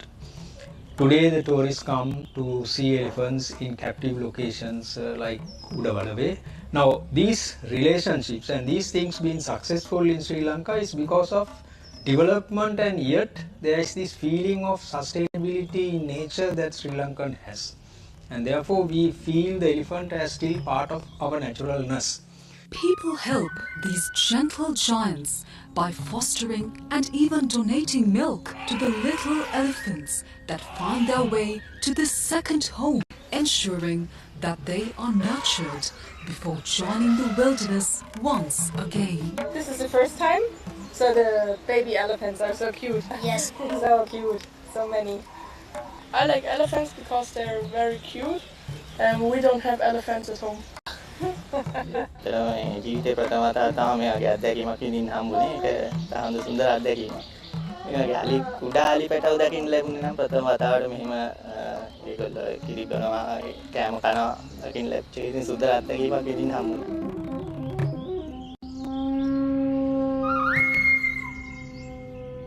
The opportunities to see the wild animals and to be with nature and to be in nature is amazing. Absolutely amazing.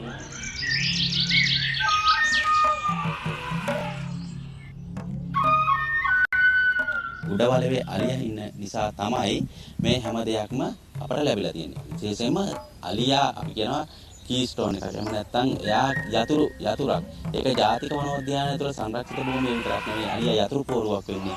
අලියා සංරක්ෂිත ප්‍රදේශයෙන් පිට පරිබාහිර මේ ගම්මාන වලට මේ අලියා යතුරු පෝරුවක් කරනවා. මොකද මේ යතුරු කරල්ලේ ප්‍රධාන යතුරු නැති වුණොත් මේ ගම වැටෙන්න පුළුවන්. විශේෂයෙන්ම ඍජු හා වක්‍ර රැකියාවල් 10,000කට ආසන්න ප්‍රමාණයක් මේ වෙද්දී උඩවලව ආශ්‍රිතව උඩවලව ජාතික වනෝද්‍යානය ආශ්‍රිතව සංචාරක කර්මාන්තයට දායක වෙනවා. And amidst the serene landscapes of the Udawalawa National Park, tourism flourishes. Visitors from around the world are welcomed to witness the grandeur of elephants in their natural habitat, forging a profound and everlasting connection with nature and Sri Lanka. Yet, the truer sense of sustainability lies beyond the surface, entwined with the very existence of these gentle giants. The national park's incredible.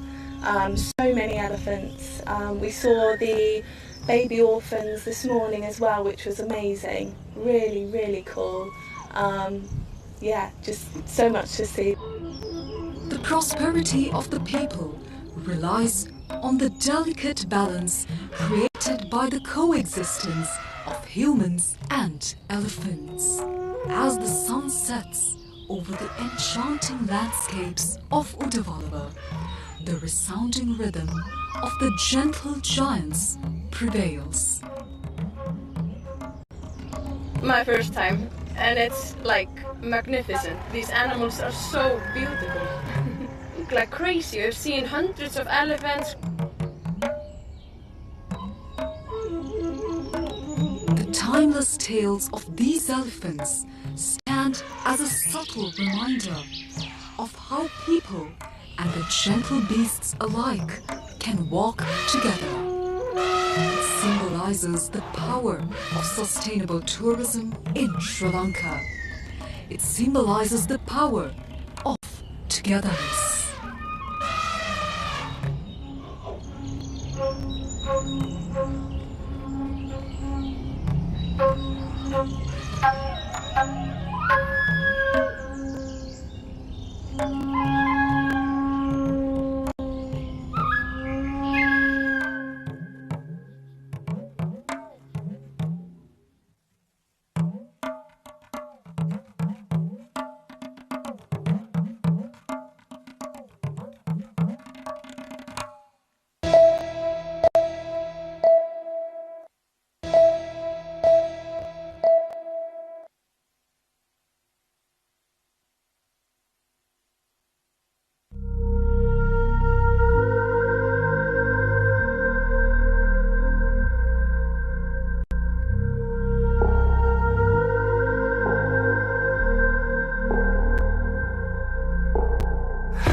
What if I told you a story of a place shrouded in mystery and steeped in stones? A place where warriors were born and raised, and their path through the mountains still remain to this day. Ajitpur, Gorkha, the unbeaten kingdom. हामी पाहुनाहरू आउनु हुँदाखेरि हामी यसरी स्वागत गर्छौं अनि अलि नाचगानहरू देखाउँछौं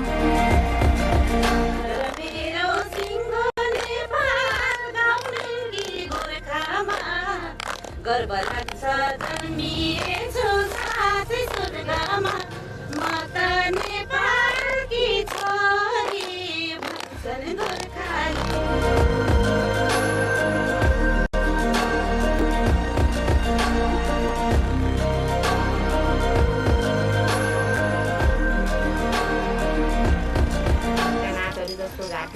चुड्काहरू भने चाहिँ विशेष गरी हुन्छ यहाँ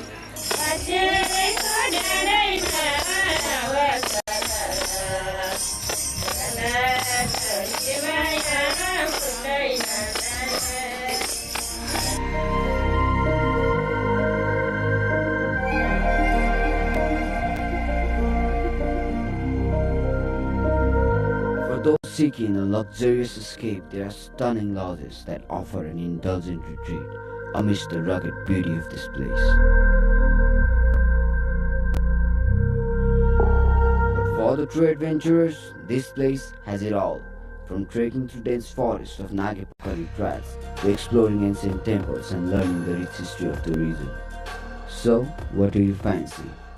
Are you the solo explorer, or do you prefer luxury within nature? Or perhaps you are the one who seeks to witness it all. Well, after all, life is a box of chocolates, and this place is filled with surprises.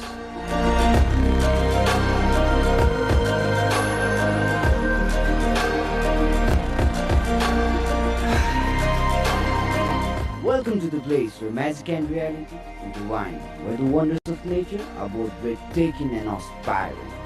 From the elevations of 300 meters to a towering 8,000 meters, this place will leave you mesmerized and in awe.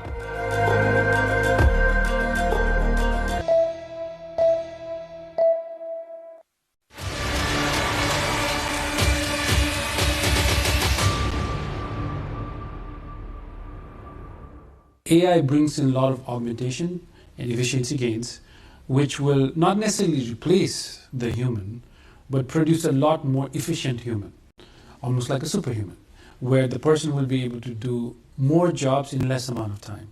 And that efficiency gains could impact overall economic output, which could then generate a lot more new kind of jobs. Will they be a misfit in near future? More and more people should learn how to use some of these tools, because if you don't use it, I don't know if misfit is the word, but you will be left behind.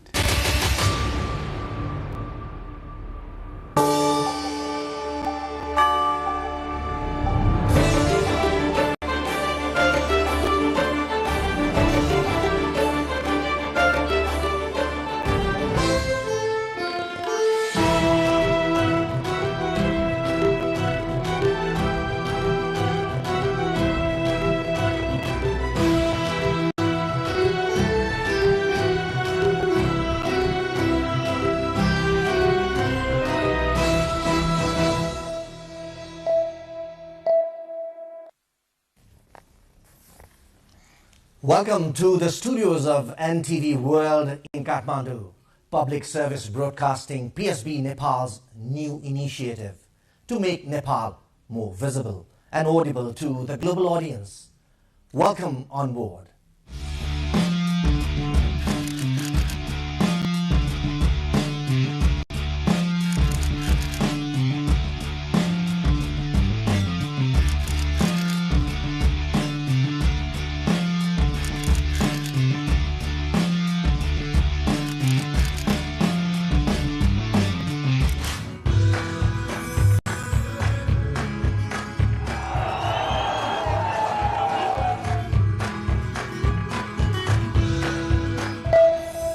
This is NTV World, facts that speak, insights that matter. Telling the stories of a changing planet. NTV World, Nepal's perspective to the world. Exploring the heartbeat of Nepali creativity. This is NTV World. The power of story shaped by technology. NTV World. Unearthing Nepal's hidden heritage. Discovering the timeless Nepal. Telling stories that endure across centuries. Where culture breathes, stories bloom. Where the world moves, we make a sense of it. NTV World. Taste of Nepal. Every recipe, every flavor tells the story. Journalism in the digital age. Fast, focused, verified. Stories hold power. Stories reflecting life. Stories of the hinterlands. Reporting for Public Service Broadcasting. Reporting for NTV World. This is NTV World. Welcome to News Hour. This is NTV World. Welcome to Primetime News. One story at a time. Crossing borders, connecting voices, where Nepal meets the world in dialogue. This is NTV World, Nepal's perspective to the world. Voices that connect Nepal to the world, bringing perspective, region and relevance to every story. NTV World, Nepal's perspective to the world. Stand by. Mic is on. 3, 2, 1, cue. We are NTV World.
Bagmati प्रदेशका जिल्लाहरूमध्ये सिन्धुपाल्चोक पनि एक हिमाली जिल्ला हो।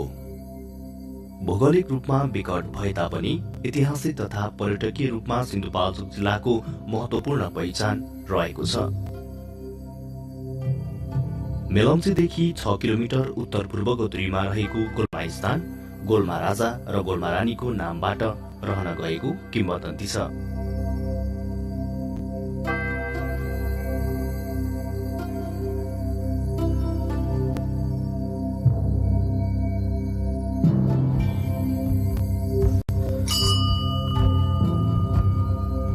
परापूर्वकालको ईटा, ढुङ्गे धारा, सुन बनाउने ढुङ्गा देख्दा जो कोहीलाई पनि वास्तविकताको अनुभूति हुन्छ।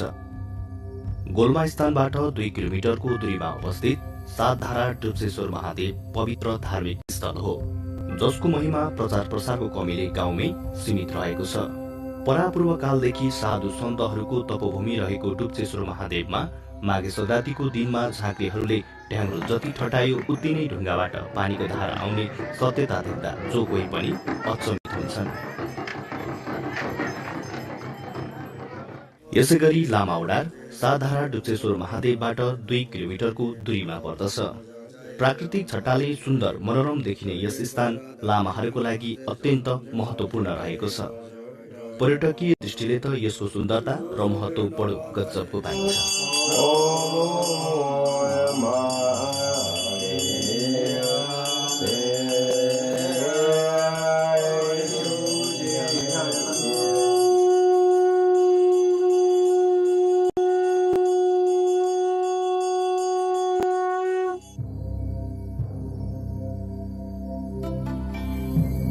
सिन्धुपाल्चोक जिल्लाकै विशाल खुलाचो रहेको यो गुफा डाँडा पर्यटकलाई आनन्दित तुल्याउने एक प्रमुख स्थान हो, जहाँ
returns to Simara in Bara after 2 days of clashes, security tightened.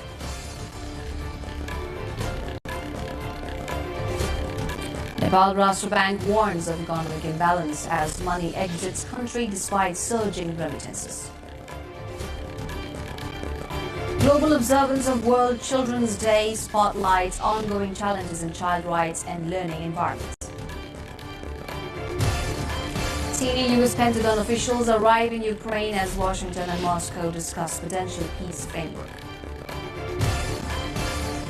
U.S. approves $93 million arms sale to India, including Javelin missiles as trade tensions ease. And Lumini Lions star 2025 NPL Seaton with 6-wicket win over Chicken Rhinos with 9 balls remaining.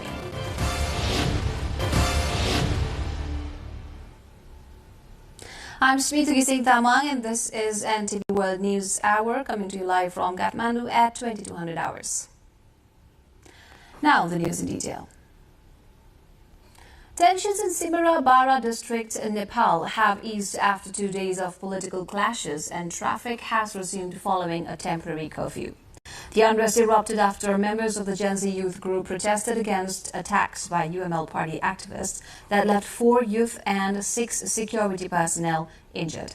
Early Thursday, around 40 to 50 protesters gathered, blocking roads and clashing with police using stones, prompting authorities to deploy armed forces. Curfew restrictions had been imposed from 1 p.m. to 8 p.m. as local administration sought to restore order. 2 local officials have been arrested in connection with the unrest, while police are investigating the circulation of misleading videos on social media that fueled confusion among residents.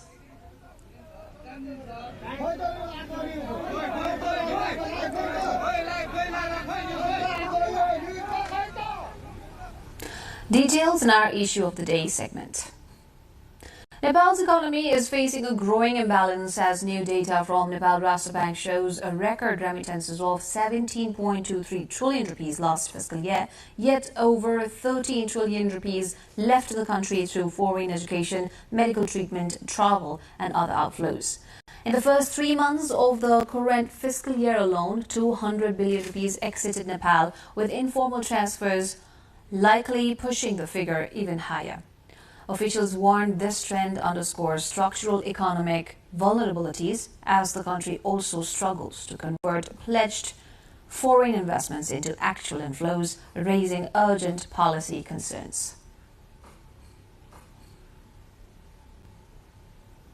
As the world marks World Children's Day, governments, schools and communities are being urged to strengthen protections for children's rights from safety and education to equality. While progress has been made, millions of children globally and in Nepal still face malnutrition, exploitation and inequality.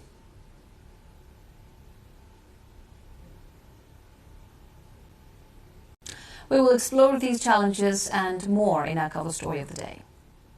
Senior Pentagon officials led by U.S. Army Secretary Dan Driscoll are in Kiev to discuss efforts to end the war with Russia. They met Prime Minister Yulia Cyrydenko and are expected to meet President Volodymyr Zelensky. The visit follows unconfirmed reports of a U.S.-Russia peace framework that could require Ukraine to make major territorial and military concessions, something Zelensky has repeatedly rejected. U.S. officials say the trip is a fact-finding mission to assess the military situation and explore possible ceasefire options.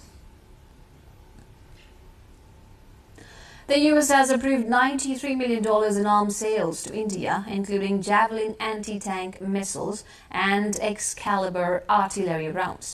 The move comes as India diversifies away from Russian weapons, while U.S. defense trade with India has surged to $20 billion. The Pentagon says the sales will boost India's military capabilities and strengthen strategic ties in the Indo-Pacific and South Asia. The Lumini Lions secured their first victory of the 2025 Nepal Premier League, defeating the Chitwan Rhinos by 6 wickets at TU International Cricket Ground in Kathmandu. TC 143, the Lions reached the target in 18.3 overs, led by an unbeaten 44 from Gulbuddin Naib and 39 from captain Rohit Paudel. Earlier, Chitwan Rhinos posted 142 for 7, with Ravi Bopara top scoring at 66. Lions bowlers including Ruben Trumpelman with 3 wickets ensured control throughout. The win gives Lumini Lions a strong start as Nepal's Premier T20 season kicks off. Tensions in Bara ease, but security forces remain on alert as authorities prepare to deploy the army ahead of upcoming elections. Details in our issue of the day after the break.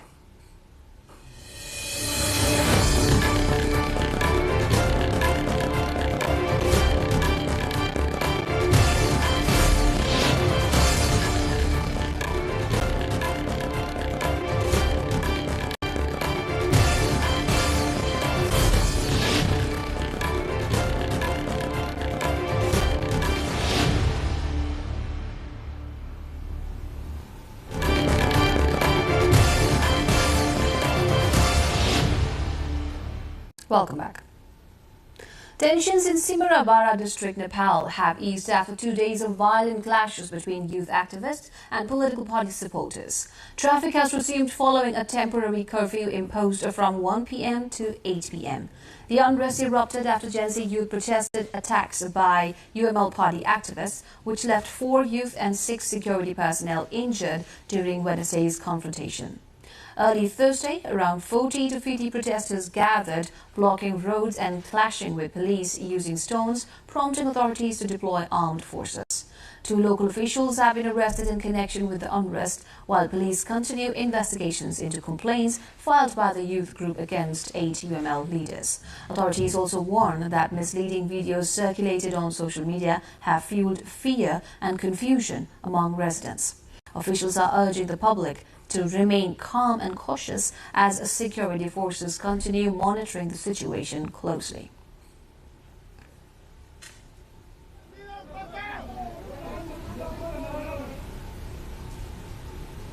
Nepal's National Security Council has recommended deploying the army to ensure the upcoming elections in early March are conducted in a free, fair and fear-free environment following rising tensions in Bara district, southern Nepal.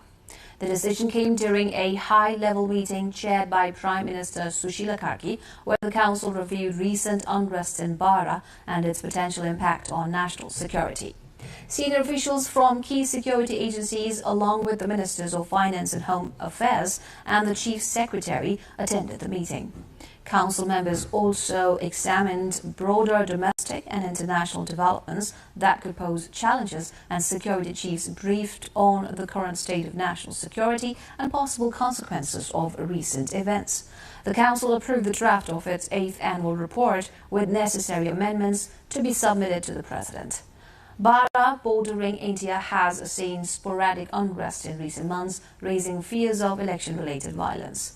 Analysts say the government's move to involve the military reflects a strategy to reassure voters and maintain stability in a region historically prone to political tension.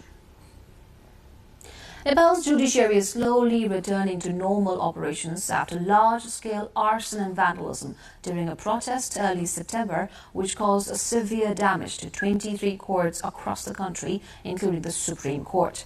While the Supreme Court previously conducted 11 daily sessions, it has been able to resume only 5 sessions as its main building was extensively burned.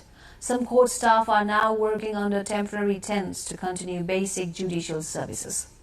The Supreme Court, which began offering partial services within days of the attack, fully resumed registration and hearings for all categories of cases from mid-November. However, the destruction of judicial documents has posed a major challenge. Out of roughly 24,000 court documents, about 20,000 were destroyed in the fire. The court has so far managed to recover files from 455 individuals and has issued guidelines for verifying and restoring damaged or lost documents. Despite the setbacks, the judiciary has stated that all surviving case files will proceed as scheduled, while cases with missing documents will be managed according to legal procedures. A family in Birganj, southern Nepal, is grieving the death of 24-year-old Ashab Alam, who was killed during Nepal's recent Gen Z movement, a youth-led wave of protests demanding reforms, accountability, and an end to corruption. Alam, originally from Parsa district, had been studying hotel management in Kathmandu and dreamed of going abroad to gain experience before returning to start business. Married just 2 months ago, he leaves behind a grieving young wife and devoted parents. Remembered as humble, disciplined and conflict-averse, Alam joined the protest out of frustration with Nepal's social and political climate. His family urges the government to honor his sacrifice by pursuing the aspirations that inspire the youth movement, a corruption-free and hopeful future for Nepal.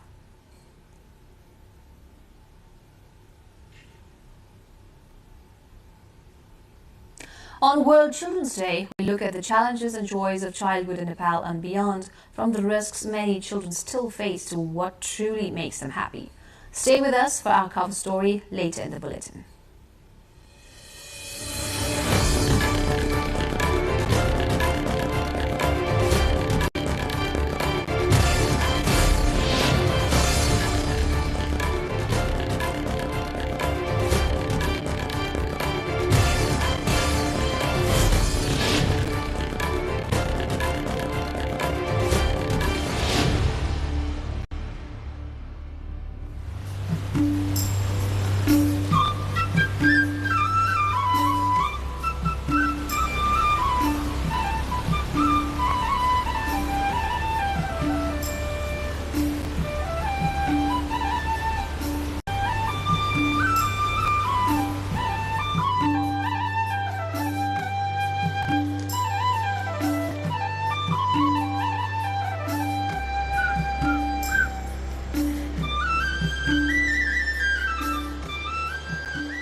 Welcome back. You're with the News Hour. A major riverside corridor project in Nilkonta municipality, central Nepal's Darling district, has stalled years after its launch. The initiative, meant to ease town centre congestion and create an alternative route along the Thopal and Arun rivers, has seen less than 700 meters completed. Local officials say progress is blocked by disputes over demolishing illegally built houses and structures on public land, while residents criticize the municipality for pushing the project without a proper urban development plan or compensation system. Parts of the corridor already built are collapsing, raising concerns about construction quality. Despite over 30 million rupees allocated, the municipality faces wasted funds and mounting delays with no clear timeline for completion.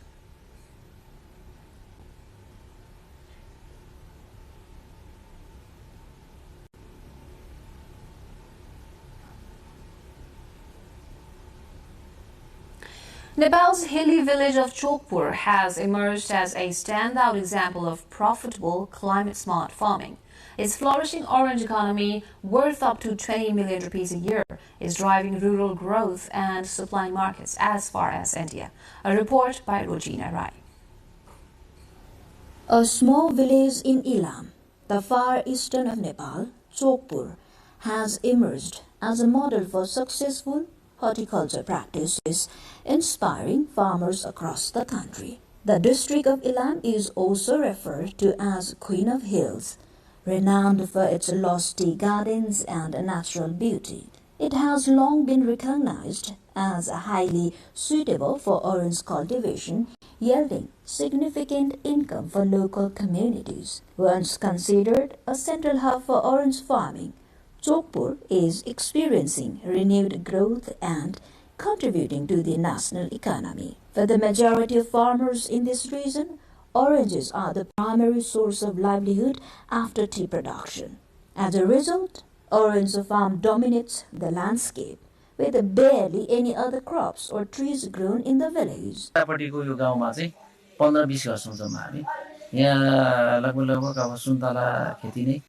यहाँको जीविकोपार्जनको रूपमा चाहिँ मान्छेले गर्दै आएको हो। त्यसको चाहिने चिसान मात्र छ यहाँ र सुन्तलालाई असर गर्ने कुनै पनि खेतीहरू अनुपयुक्त कुनै प्रकारको बालीहरू सुन्तलाको विरुद्धमा लगाइएको छैन। Farmers deliberately avoid cultivating crops that might negatively impact orange production, and the favorable climate has encouraged a long-standing focus on orange farming. Chokpur comprises around 20 households, and some farmers manage orchards with 300 to 500 orange trees each.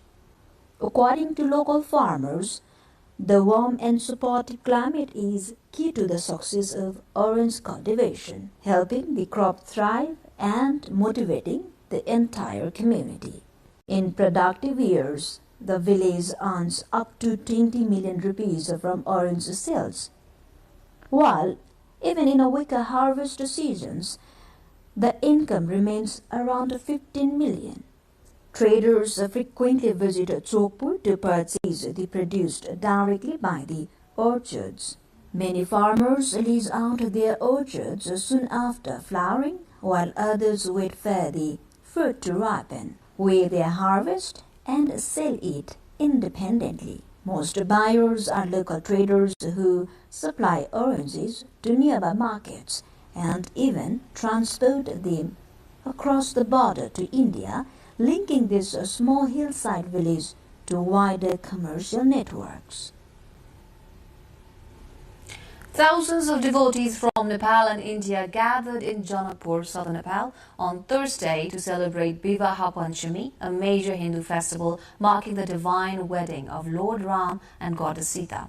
The event reenacts the marriage described in the Ramayana, with actors portraying Ram, Sita and other characters leading a grand procession through the city, accompanied by traditional music and chariots. Temples and streets, especially the Janaki temple, are brightly illuminated as rituals and cultural performances continue throughout the day.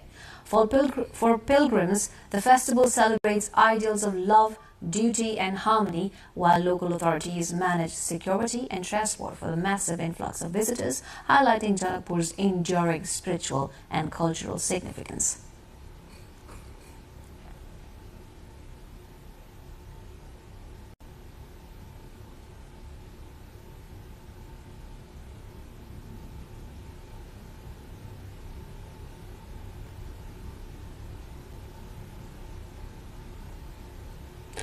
Around the world, countries are marking World Children's Day, calling for stronger protection of children's rights.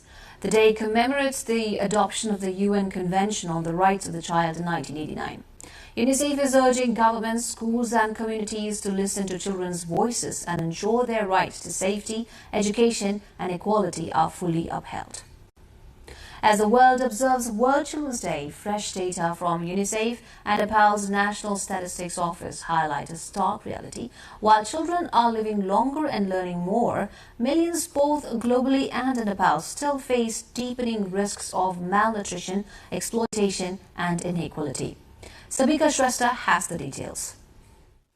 Globally, there are an estimated 2.41 billion children under 18, UNICEF says. Of them, about 1.24 billion are boys, while girls account for roughly 1.17 billion. Experts say these figures underscore the sheer scale of childhood issues that demand urgent global attention. In Nepal, children make up nearly 1/3 of the population. The 2021 census reports over 9.8 million children aged up to 17, representing 33.8% of the population, with boys accounting for 51.8% and girls 48.2%. Notably, more than 275,000 Nepali children currently reside abroad, reflecting Nepal's evolving demographic and migration dynamics.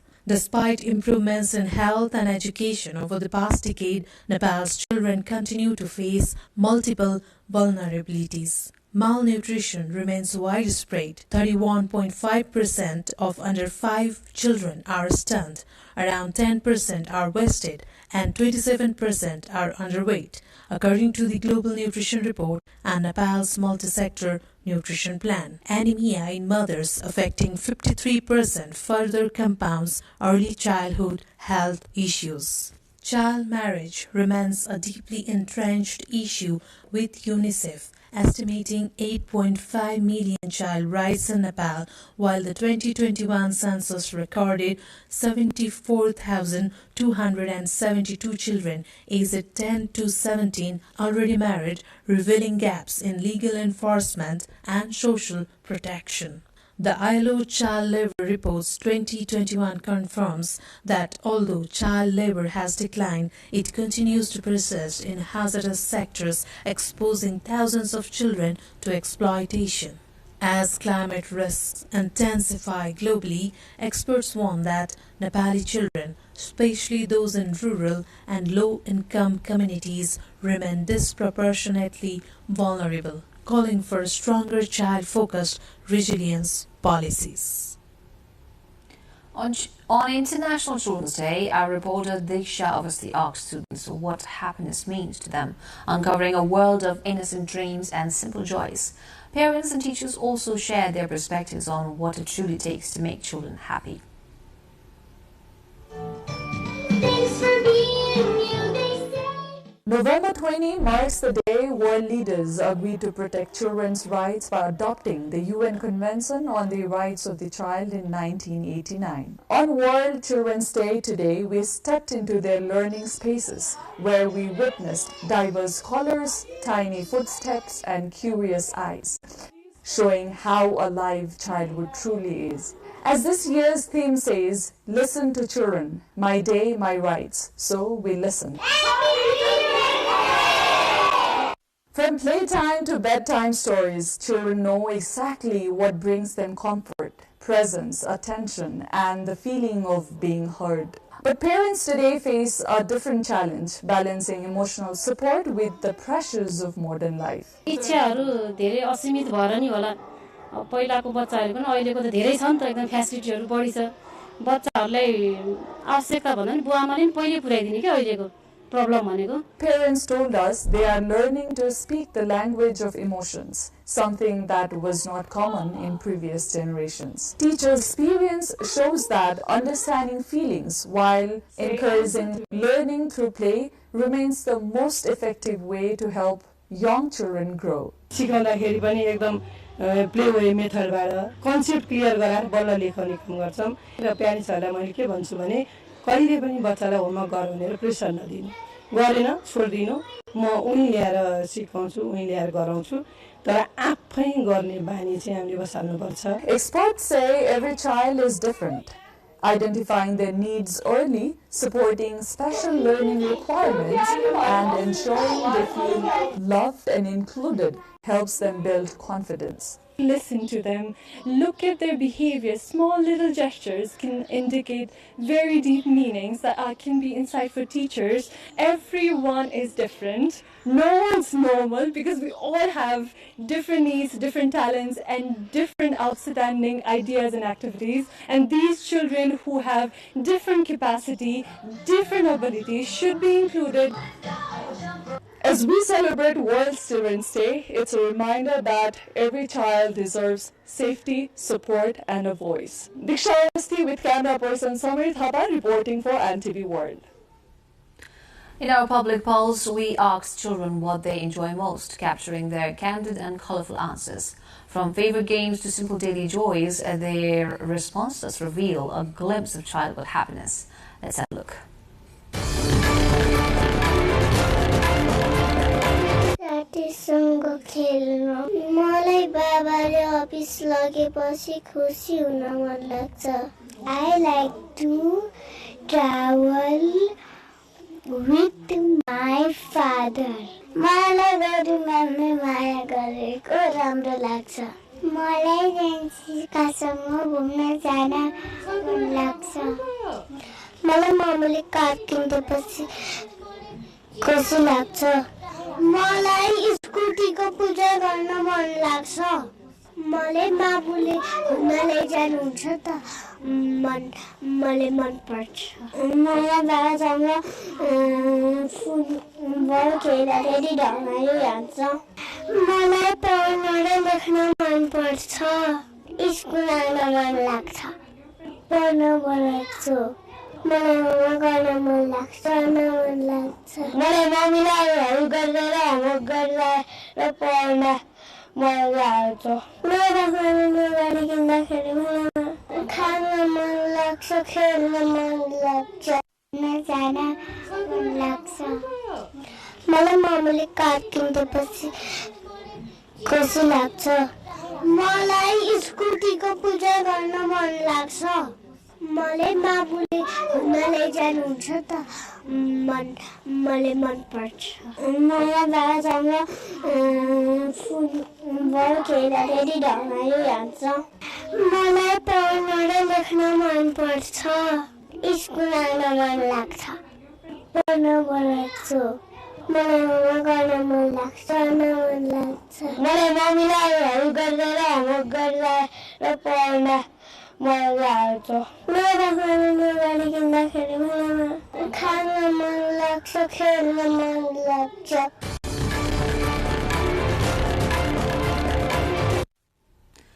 Children's learning and development in Nepal are changing rapidly, not just in classrooms, but in how they play, interact, and think. Earlier in our 7 p.m. primetime bulletin, I spoke with education expert and principal of Pathshala Nepal Foundation, Vishwanath Kodil, about how schools are adapting to these shifts. Here are some excerpts from that conversation. Display shifting from open outdoor spaces to controlled indoor environments. What new challenges are educators facing today? Yes, this is something we have been observing and quite strongly. One of the biggest challenges that we have been facing recently is students are getting limited exposure to free and unstructured outdoor play, so which has led them to build low confidence, they lack some coordination, and sometimes even social independence. And because of this, now some students, if we go to our primary grades, they hesitate even to run freely, to climb or jump, or try something new physical challenges. So, and if you go to a little bit upper secondary grades, they have gradually lost their patience level. They want anything very quickly and spontaneously. And because of this, they can't even wait for their turn for the long time. So there are some challenges that we have been facing, not only in the academics, but also in their social emotional aspects. And how has this change in play spaces affected children's learning, social skills, and overall development? Correct. This does not affect only their academic aspects, but also their overall growth and development connected to the social and emotional aspects too. So, as I said, they are less ready to listen. They are less ready to wait for their turn. Now we have to develop several strategies to make them happen. And it should happen not only within the boundary of the four walls of the classroom. We should take it outside. So activity-based teaching learning approach is one of the best strategies that we have been applying. And I guess there are several schools who have been applying the same to make students go beyond the classroom boundaries and learn being there with the activities, being there with the group, in a mixed group, or with the peers. So this active learning, engaging themselves with hands-on activities, are bringing some solutions to these challenges. And what shifts are schools and institutions making to ensure teaching learning remains joyful, engaging, and child-centered? Definitely, in order to make it more child-centered, we need to think being children. So what are their needs at present, and what are the challenges they have been facing? That's where we concentrate more. So we need to have more time where students are heard. So sharing time, meeting time, or circle time should be more, where students will be telling their stories from their behalf. And that's how we can develop the strategies accordingly to help them. And beyond that, there should be something more, not only the part of teaching learning as the subject-based teaching learning. So in case of Parsala, if we talk, there are scouts that talk about resilience, that talk about team spirits. There is martial arts that talk about physical strength. There is yoga and meditation that help them to cope with the situations where they have to be more present. So it should go a little bit beyond the classroom. That's what we have been doing so far. And I believe parents are also equally supportive hands who should be working hand in hand with school or educators. So that's how we can work together. Thank you. We also spoke to a special education practitioner who says inclusive education isn't just about access, it's about recognizing every child's unique way of learning. She highlights a deeper dimension of inclusion, urging schools to adapt their teaching, not expect children to adapt alone. As I'm inclusive education activist myself, and I believe that these children needs to be collaborated in a normal school. And the effort that we can put as a school in where inclusive children can be, those children with disability can be included, is by providing them with necessary resources and training teachers about everything that they need to know about these special children, because they are just different, but they are equally talented and can be a part of diverse classroom and society in a normal school. But they would flourish in a space where they identify their own talent through play and learning, where they have inclusive classroom where teachers do not force instruction but guide them and get insights from them when teaching. As today's Children's Day, World Children's Day, and the UN itself says that we need to listen to the children. So the main thing we could do for these children with disability is to listen to them, look at their behavior. Small little gestures can indicate very deep meanings that can be insight for teachers to really mirror that and give some intervention. So that is something we could do to help them by just listening and looking at them, observing them, and trying everything to fit their needs. Australia is set to enforce some of the world's strictest social media age restrictions, prompting Meta to begin shutting down accounts it believes belong to users under 16. From 4 December, about 500,000 Australian teens aged 13 to 15 will be notified that their Instagram, Facebook and Threads accounts will be deactivated ahead of the nationwide ban taking effect on 10 December. Teens can download their content and may challenge removal through ID verification or video selfies, though experts warn these methods aren't foolproof. The new law, which also applies to TikTok, YouTube, X and Reddit, carries fines of up to 50 million Australian dollars for non-compliance.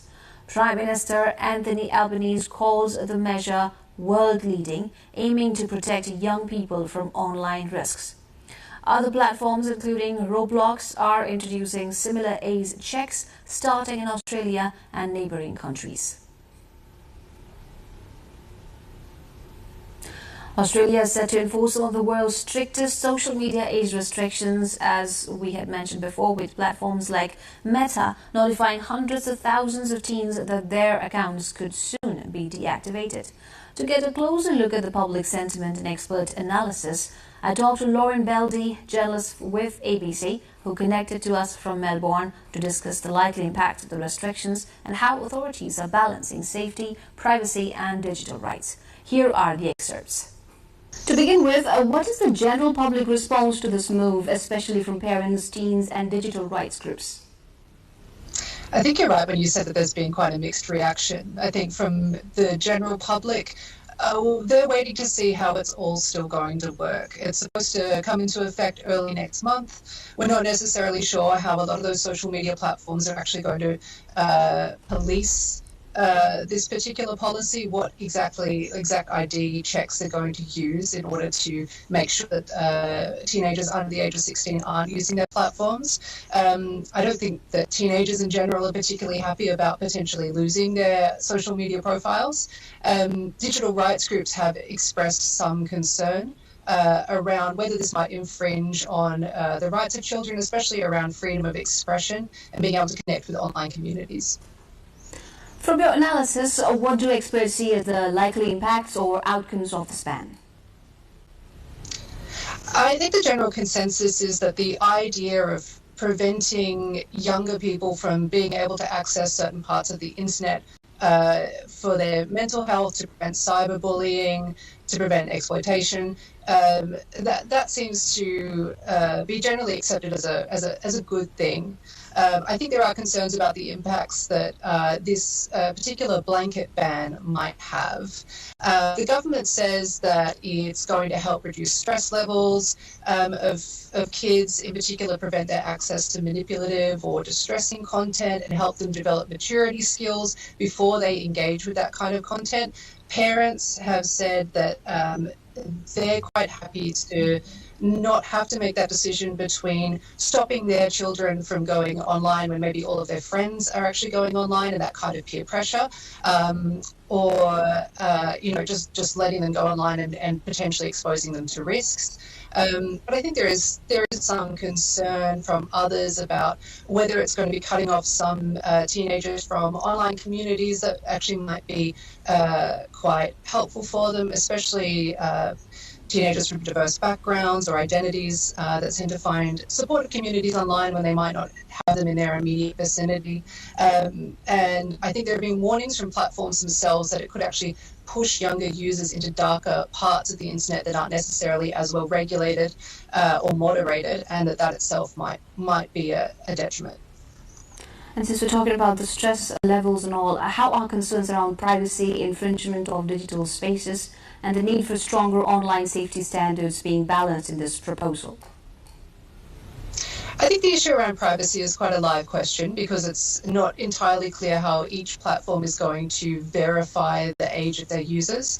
The Office of the E-Safety Commissioner, which is really the one who's kind of spearheading this policy, has provided some guidelines about what kinds of identity verification the platform should be using. There's also been an assurance that no Australian is going to be forced to provide a government-issued ID to be able to prove their age. There's going to be other options, like you mentioned earlier, providing video selfies. In terms of the balance of children accessing digital spaces, there is that concern that the Office of the E-Safety Commissioner says that that's what's gone into their consideration when it comes to what platform is being banned and what platforms aren't, is that they still want children to be able to, and teenagers to be able to access, helpful content, educational content. YouTube itself is being banned, but YouTube Kids isn't.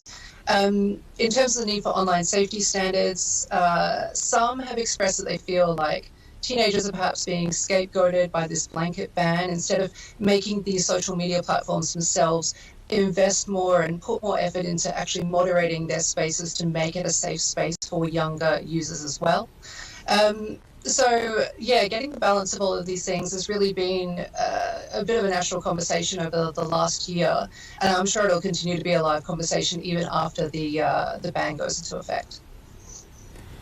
Thank you, Ms. Beldy, for your time. Thank you for joining us. We'll be looking into developments from around the world. For now, a quick recap of the headlines.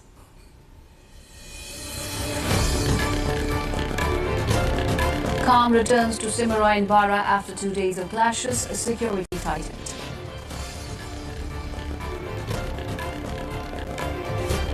Nepal Rashtra Bank warns of economic imbalance as money exits country despite surging remittances. Global observance of World Children's Day spotlights ongoing challenges in child rights and learning environments.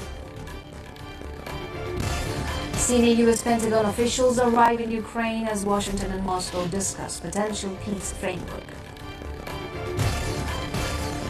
U.S. approves $93 million arms sale to India, including Javelin missiles, as trade tensions ease. And Lumni Lions start 2025 NPL season with 6-wicket win over Chitwan Rhinos with 9 balls remaining.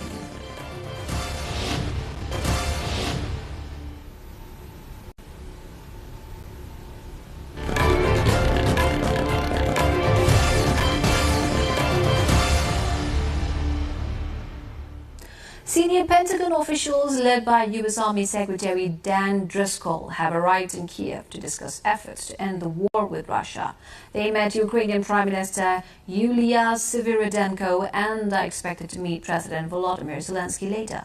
The visit comes amid unconfirmed reports of a new U.S.-Russia peace framework reportedly drafted by former President Trump's envoy Steve Witkoff and Russian envoy Kirill Dmitriev, which would require Ukraine to make major territorial and military concessions. Zelensky has repeatedly ruled out giving up territory, and European officials stress any plan must include Ukrainians. U.S. officials describe the trip as a fact-finding mission to assess the military situation and explore potential ways to end the conflict, with talks also expected to cover a possible ceasefire. Ukrainian authorities continue search and rescue operations in Ternopil after Russian drone and missile strikes hit 2 apartment blocks on Wednesday. The attacks have left 26 people dead, including 3 children, and 93 injured, with 22 residents still unaccounted for. Patrol officers are helping emergency crews evacuate survivors and secure the area, while more than 230 rescuers from 9 regions worked through the night. President Volodymyr Zelensky praised the efforts of rescuers, medics and police, emphasizing the importance of reliable emergency services amid ongoing attacks.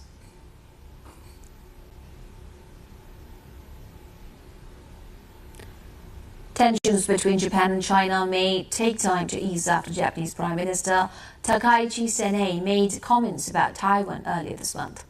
China has suspended imports of Japanese seafood, citing concerns over treated water from the Fukushima nuclear plant, despite Japan's assurances on safety and quality. Japanese officials say technical exchanges are ongoing and continue to urge Beijing to lift the import bans. The dispute is also hitting business and tourism, with Chinese tour cancellations in Sapporo and delays in seafood raising concerns about broader economic fallout. Both governments are maintaining dialogue, but analysts say the situation may take months to stabilize. We'll go for another short break here. Coming up next, our update from business and sports arena.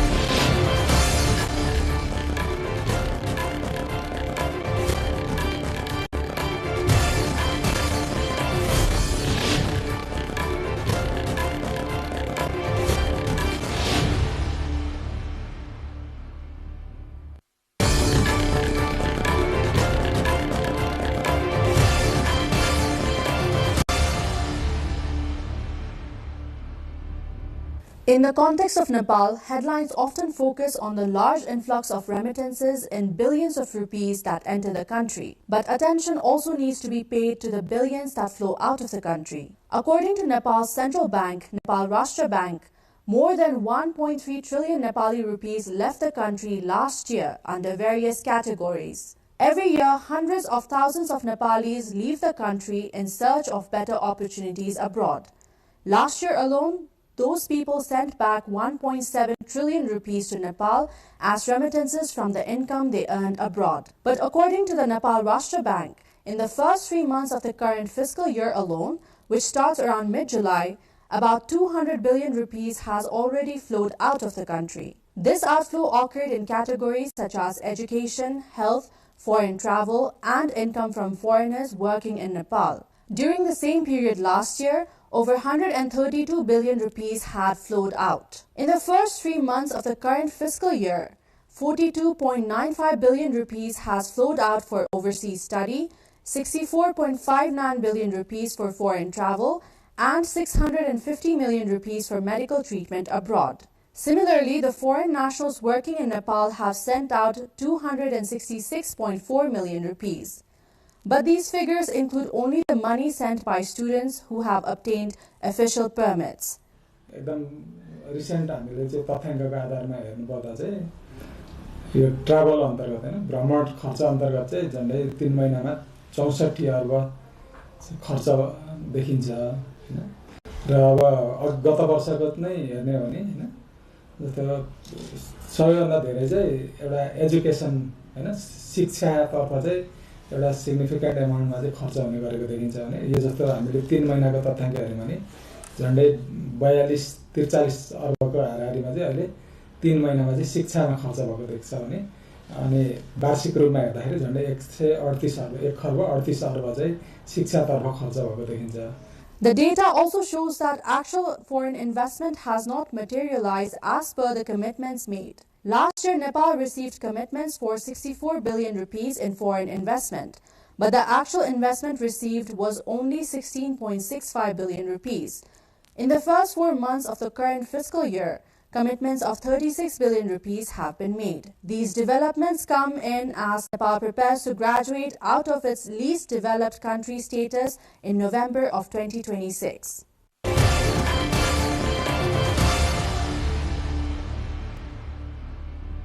The International Monetary Fund predicts Pakistan could lift its GDP between 5% and 6.5% over 5 years if it tackles corruption and deep-rooted governance failures. A so-called diagnostic report calls for reforms to taxation, procurement, and oversight of Pakistan's revenue authority. The IMF World Bank report, which was uploaded by Pakistan's Finance Ministry, offers the most detailed assessment in years of how fragmented regulation, opaque budgeting, and political capture are curbing investment and weakening revenue.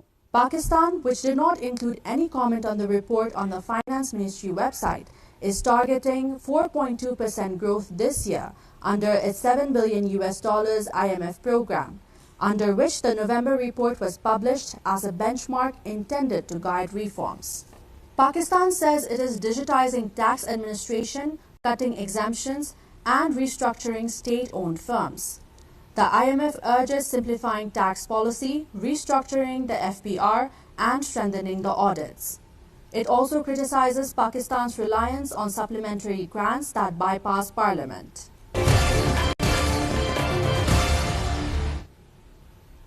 Time now for the sports update.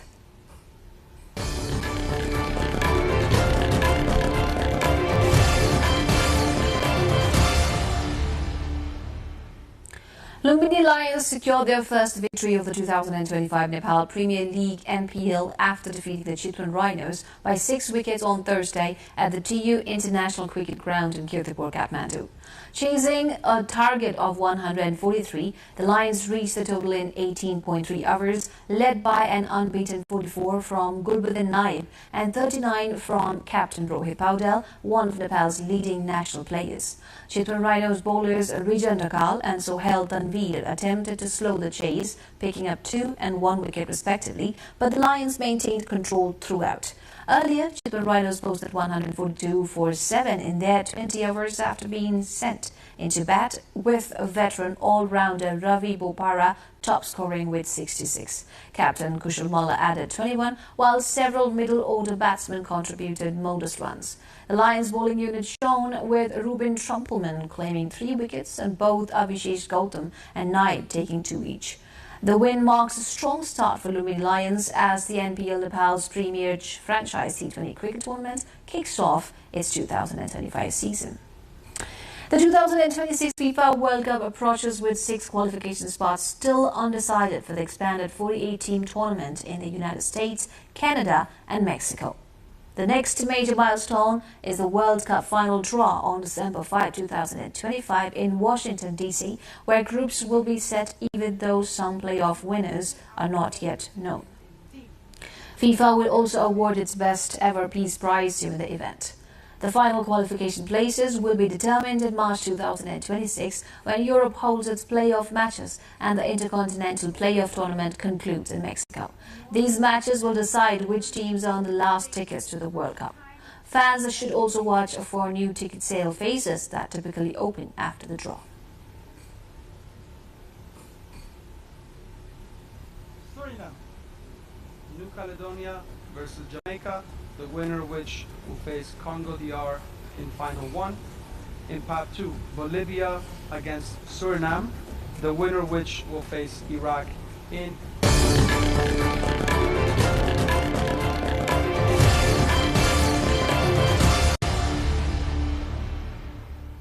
Now the weather details, first for Nepal and then from across the world.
Before we wind up, let's take a quick look at the reminder of our top stories this hour.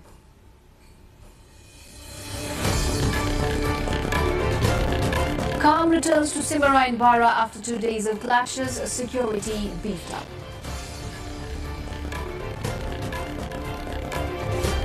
Nepal Rashtra Bank warns of economic imbalance as money exits country despite surging remittances.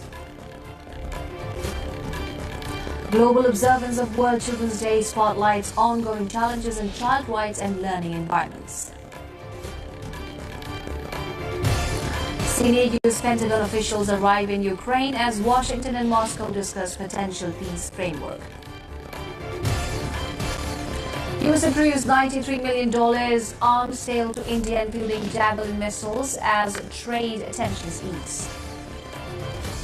And Lumini Lions start 2025 NPL season with 6-wicket win over Chitwan Rhinos with 9 balls remaining.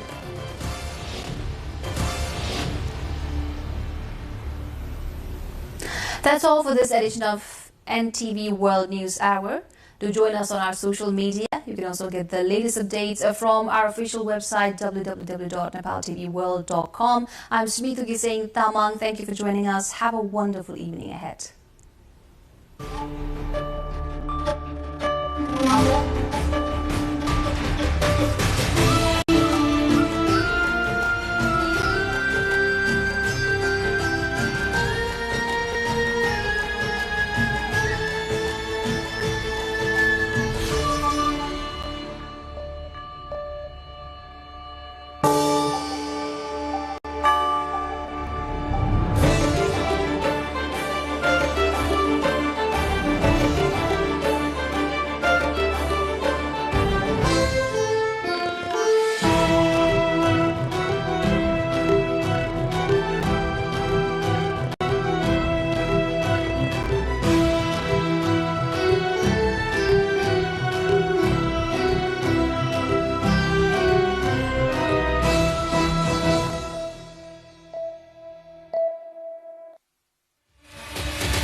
AI brings in a lot of augmentation and efficiency gains, which will not necessarily replace the human, but produce a lot more efficient human, almost like a superhuman, where the person will be able to do more jobs in less amount of time.